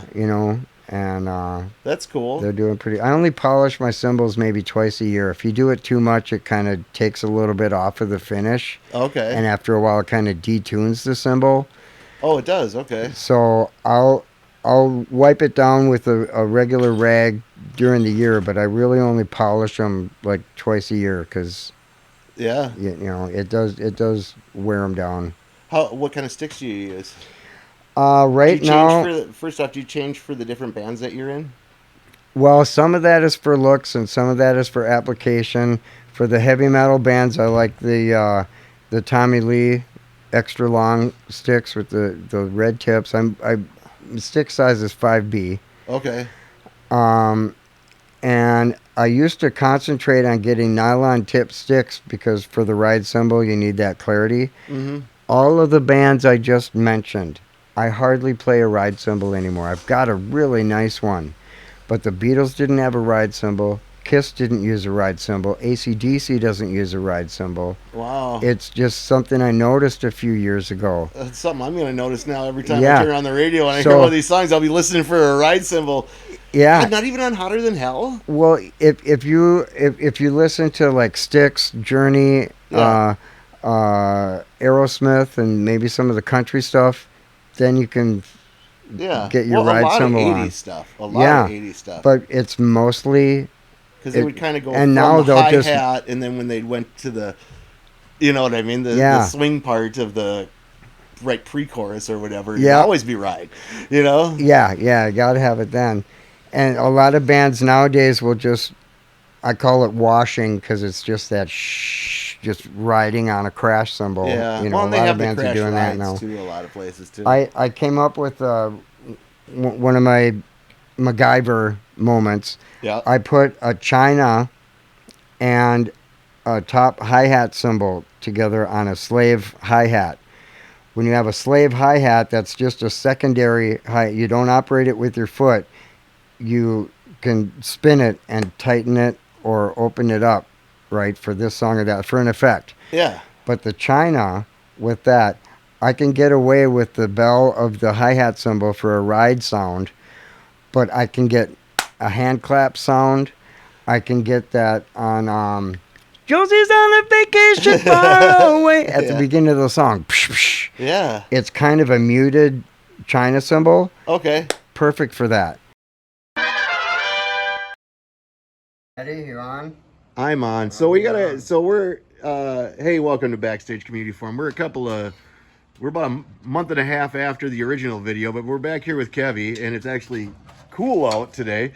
But he's got his whole setup set up here and we can see what he's got going on with this thing here. So now this is that splash or the crash. Yeah, this is a slave hi-hat. This is a Ludwig stand, and this was made to do this. You know, this is a slave hi-hat, and that just means that it is standalone, and I just give it a spin and tighten it up, so I get a lot of cool sounds out of that. And I can even get by with that as a ride.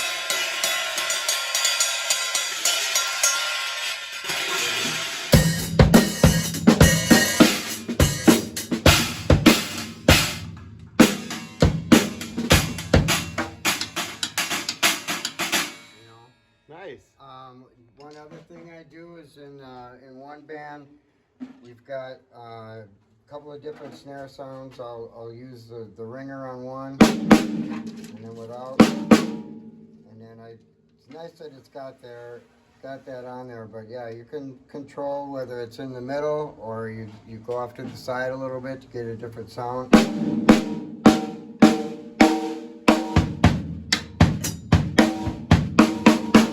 then I got the piccolo for the high stuff, and I just discovered this a while ago. This is really cool. Think of Give It Away Now. Okay.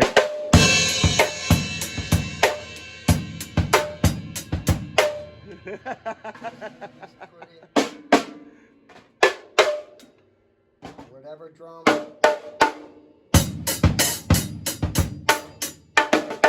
You know.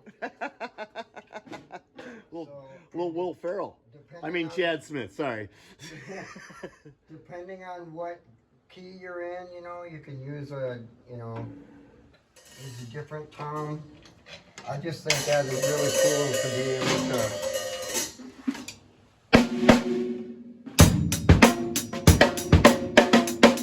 you know. That's crazy. So, like being able to do that stuff. Got a piece of plastic on here. I got some tubing from the hardware store, so I don't have to not lose my wing nuts every time. I got a couple I've got to finish. So you off don't and have a do screw here. loose, So is what it's you're so saying? nice to be able to set up Oh, nice. and just throw it on there. So you don't have a screw loose. Yeah, I don't have a screw. There's a website on Facebook called Cowboy Drummer, and he does all of this kind of stuff, you know, shows you all these little hacks. This is actually 2 drum kits, 2 different brands. They have the same wrap, and this is the bass drum from the other kit. And if you want to, Yeah, I'll try and get in here. here. I converted this to a monster floor tom.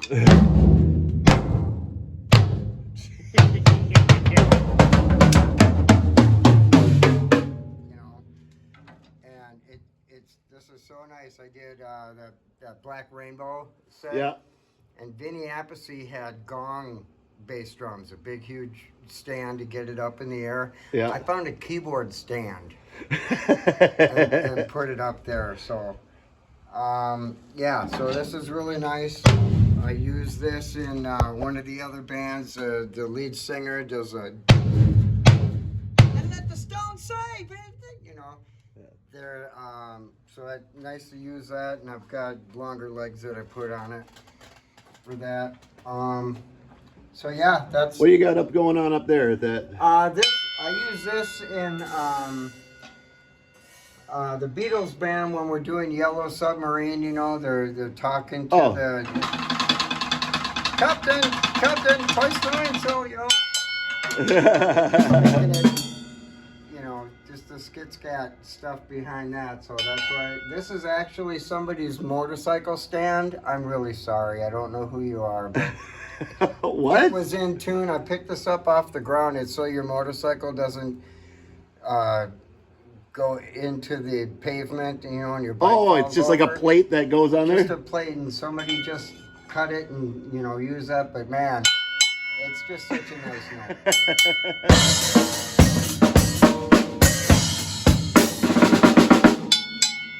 You know. Give us a little spin thing that you do. I did get a video of it, but let's get a little better video. Yeah.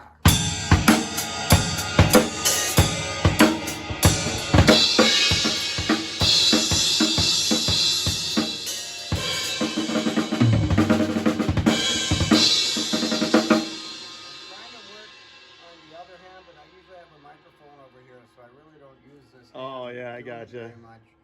But yeah, this is just the way it spins around. Your hand grabs it anyway. It never. My fingers never leave my hand. And then since we got you behind the kit here, what are some of the weirder RIngo stuff that you got to do with the left-handed, leading with the left hand deal? Yeah.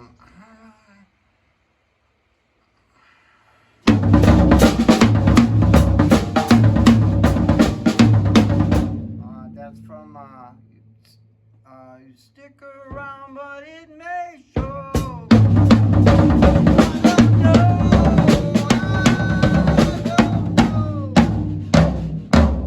Wow. That's just a triplet. And on the recording, I think Paul McCartney played this, and there's one track of, and then he's doing the other stuff. And I don't know if Paul McCartney had the drumming ability to, you know. So I just do the triplets. And he had 2 toms at that time, you know, but I just hit harder on this because I only use the 3-piece when I play live.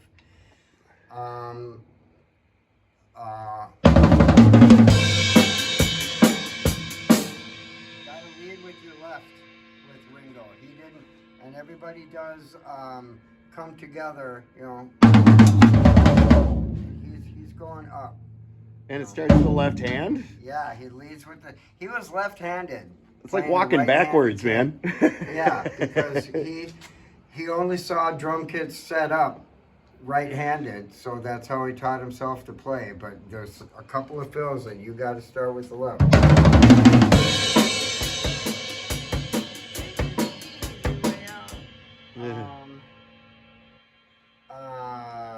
Trying to think of. And is this that oyster shell that you were talking about, or is this a different wrap? Yeah, this is blue oyster shell.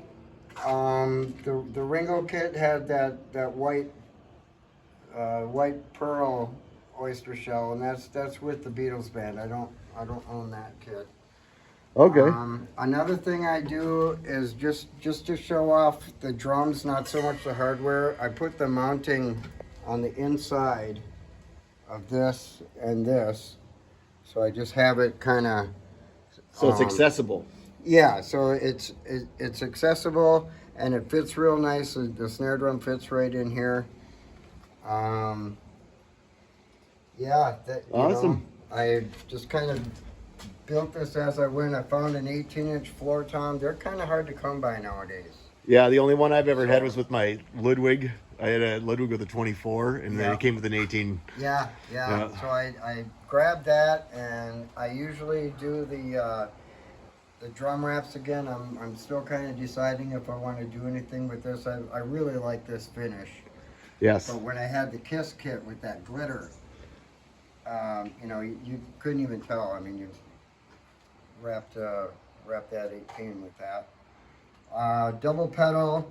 I just put some tape down to make sure I can set everything up quickly when I get to a gig. I mean, a lot of drummers do that. You can take a I had a white rug and I, used a magic marker, but I thought it'd be nice to use the tape this time. Gotcha. The big challenge was to make everything fit inside the rug. And make sure you could get in there. Yeah, and this thing doesn't fit, so it'll depend on the stage whether I can use this with the. And that's a 22? The Kiss band. That's a 22-inch kick. It's actually a little deeper than that one, and I almost put that in the front and put the legs on that one, but I like this big giant boom. Awesome. Well, thank you very much for showing us around your drum kit. Yeah. And we'll add this to the video now. So maybe we can just keep adding stuff later.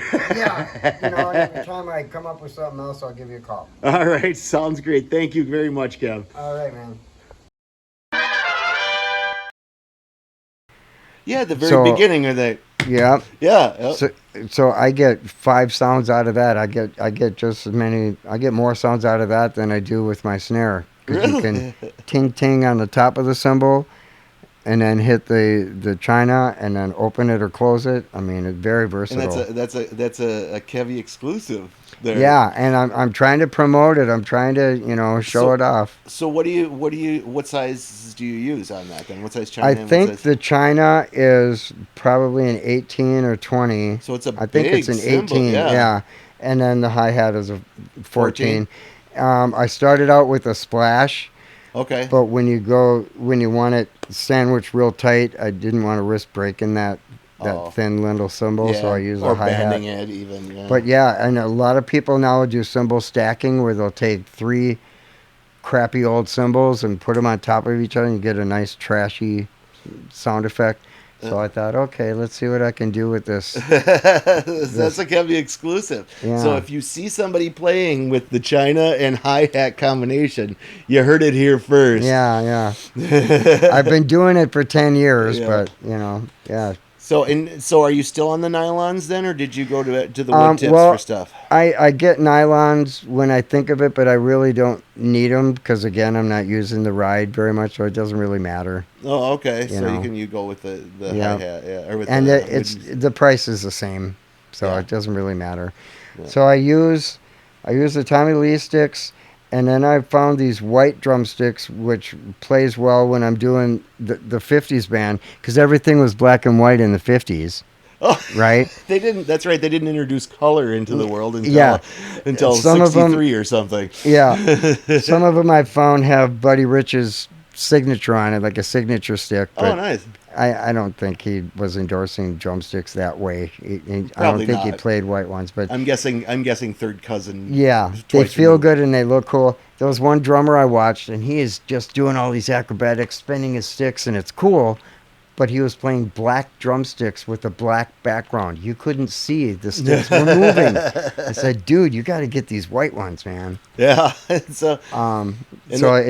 mostly those. I've been collecting drumsticks when there's a different model. I'll get them, and of course you want to collect all the sticks you can from players you respect. Yeah. So I've got I probably have. Man, a drawer full, Really? A clothing drawer full, yeah. That's cool. So you mentioned some of the players that you respect. Who got you into playing drums? Was it Kiss? Pretty well. Kiss started it, and then of course Neil Peart. Yeah. I really like the drummer from Gojira these days. What the heck? Did you watch that opening ceremony? Yeah. Oh my God! With the Marie Antoinette singing and the whole when they shot out the red confetti at the end, it looked like blood spearing out of the castle. It was so cool. Now they're very heavy and very angry sounding. They're singing about the state of the world. They actually sing about environmental stuff that you should be. Why are you not angry about this? Why are we not in the streets and protesting this? Yeah. Kind of stuff. But it doesn't matter. The musicianship is so cool. I haven't even concentrated on what the lyrics are because he just... Are they in French? I think they're from France. Yeah, they're from France, but I don't know if their lyrics are in French or not. Gojira was the name that The original Godzilla, yeah. Yeah. That's The just Japan's. how they said it, how they pronounced it. But yeah, they really are. I mean, it's Rush on steroids. Yes. You When know. they opened that up, they had the Marie Antoinette singing that little ditty that she did, and when those drums kicked, Yeah. oh my gosh, I had the Well- hair stand up on the back of my neck, and I don't even have hair on the back of my neck. The what I like about his drumming is he has he'll do a riff, and you can map it out. You can figure out how to play it, but then he goes into another one. He adds to it. He builds on it. I like listening to Dream Theater, but I can barely get through 3 songs. There's just so much going on here and there, and counting to 7 and counting to 3 and counting to Oh, 14. yeah. Gojira, he might throw in some 7s and 5s, but he'll keep that same riff for a while so you can feel that groove. Yeah, You know? yeah. They So- definitely they impressed me. I had not even heard of them prior to the Olympics. Oh, I've been stuff. into him for 3 years now. Oh, really? Oh, Okay. man. I don't I know guess where I they're got it from. about the same level as Metallica almost. I just Yeah. never heard of them really. Yeah, they just got a Grammy like 1 or 2 years ago. Oh, really? Yeah. I think Metallica didn't That- because of Jethro Tull. That's pretty good for a band that can't get on the radio. But all the best bands can't get on the radio at Well, first. yeah, and that's the thing too. There's so many more avenues, so many more ways to find music now. There's I'll see the band list for a music festival, and I never heard of half of them. You guys are touring. You guys are making a living at this, playing often enough, and everybody knows your words and everybody knows your song. And I've never heard of you. Isn't that crazy? You know, I mean, you go to St. Cloud and you hear bands that you just don't hear in Minneapolis. Everybody has a different market. Yeah. You know, that's kind of an advantage to doing some of this traveling too. You get to hear, Yeah. you know, different things. Yep. So you do a lot of traveling right now still with or is it more centralized? It's more in the summertime, Okay. you know, and again, I basically play on the weekends, but every once a year I'll take a week off of work and, you know, go do the Beatles and, Yeah. you know, Yeah. Is that I get it. I was going to ask you which one's more fun, but I'm not going to ask you that because I don't want anybody saying, "Hey, Well- my drummer said that this other band." A bad day of playing is better than a good day of working. Yeah. You know, absolutely. the best line from Chris Vox. Yeah. It beats working. You know, because they had day jobs when they were up here. We watched those guys play.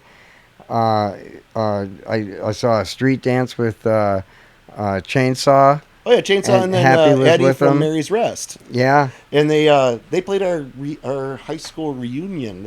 Our friend owned Black Dog out in Burnsville, and they played Yeah. there. yeah. And it was, So yeah, the more you do it, the more you can do it. I see all these interviews and kids wondering what's the best drum set, what's the best this, and what should I concentrate on. And Buddy Rich's line was, "You only get better by playing. Just get out there and just jam with as many people as you can. If it turns into a paying gig, that's a bonus." yeah, and you've probably ventured through that more so than anybody. I mean, going from the Circus to Yeah. playing in Angel Eyes was primarily covers, correct? It was primarily covers, but we did have some originals. We And then made you a went CD. to half and half with Romeo Blue, and Mhm. that was kind of more of a mega band. That was, Yeah. you know what I mean? That was a marquee band. And then Kissin Time, obviously. Yeah. You know, I mean, the country band. Yeah. It's like, yeah, you've had.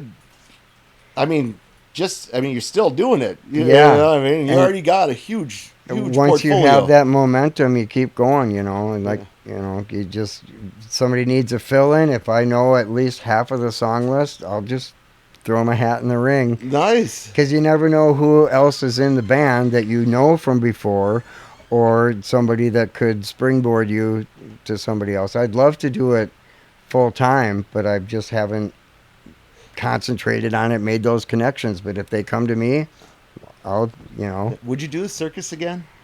If they came up to you right now and said, "Would you do the Circus for another 6 months?" Man, I just might, You know. Was it that good? You know, yeah. Part of it too. Nowadays, you got to think about. You got to have like health insurance and stuff. What? You What's know, that?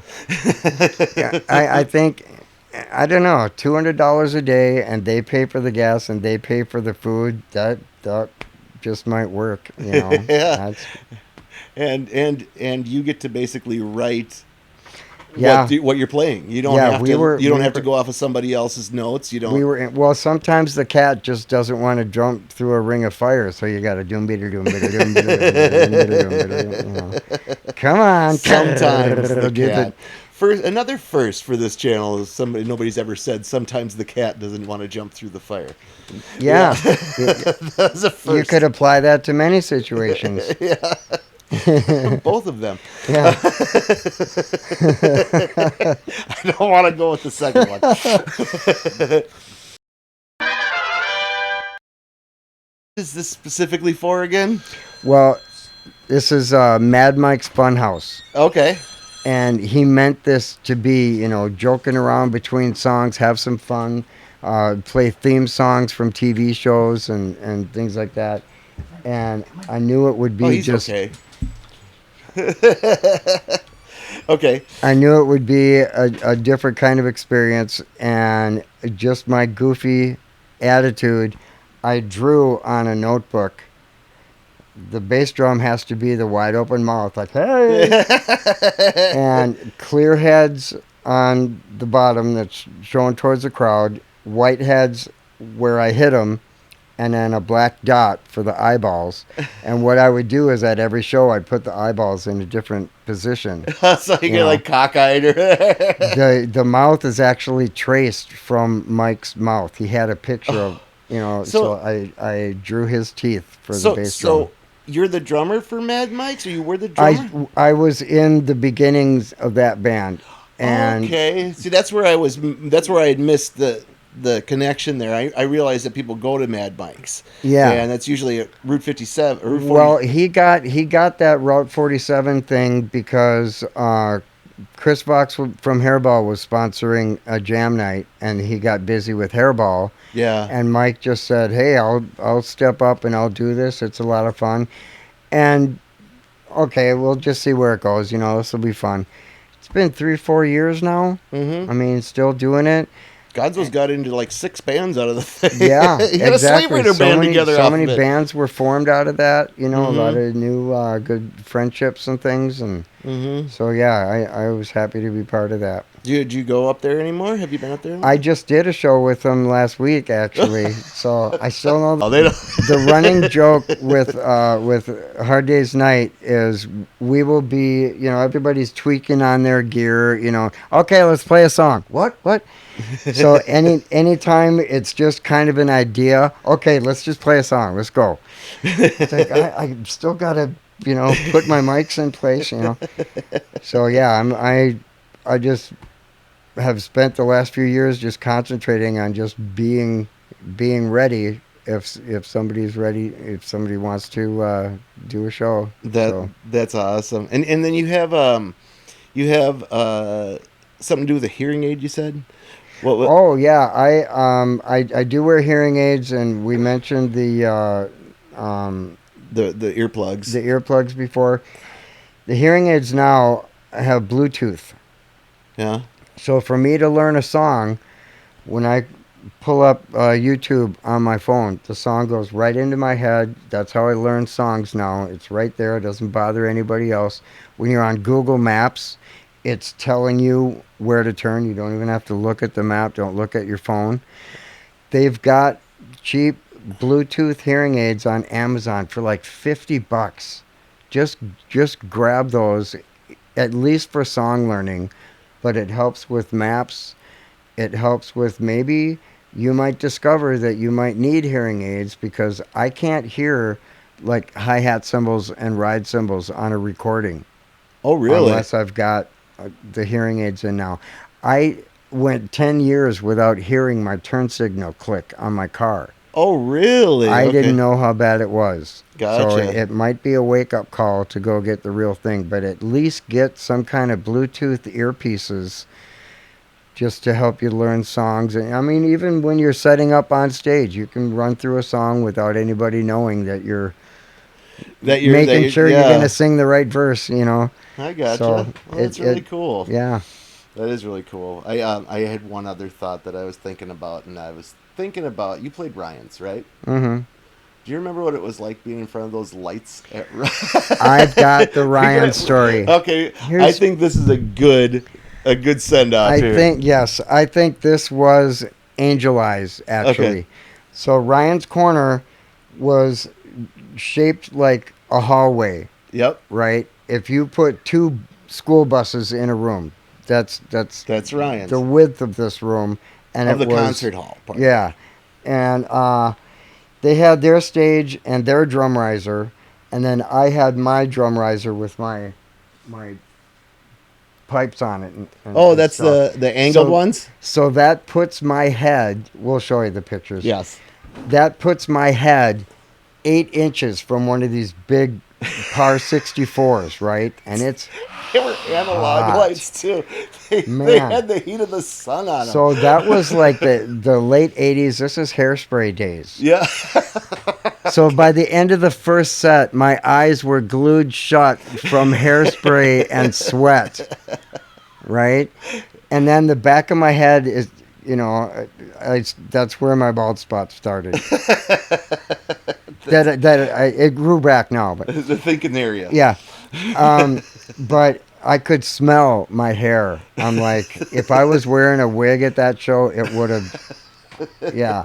Because I remember that was, and we're even playing on the regular riser, it was still only 12 to 14 inches away from the drummer's head. Exactly. And it was a giant, it was like you could tan to these things. Exactly. I know. And that's why bands are so hot on stage, because you get 30 of those things.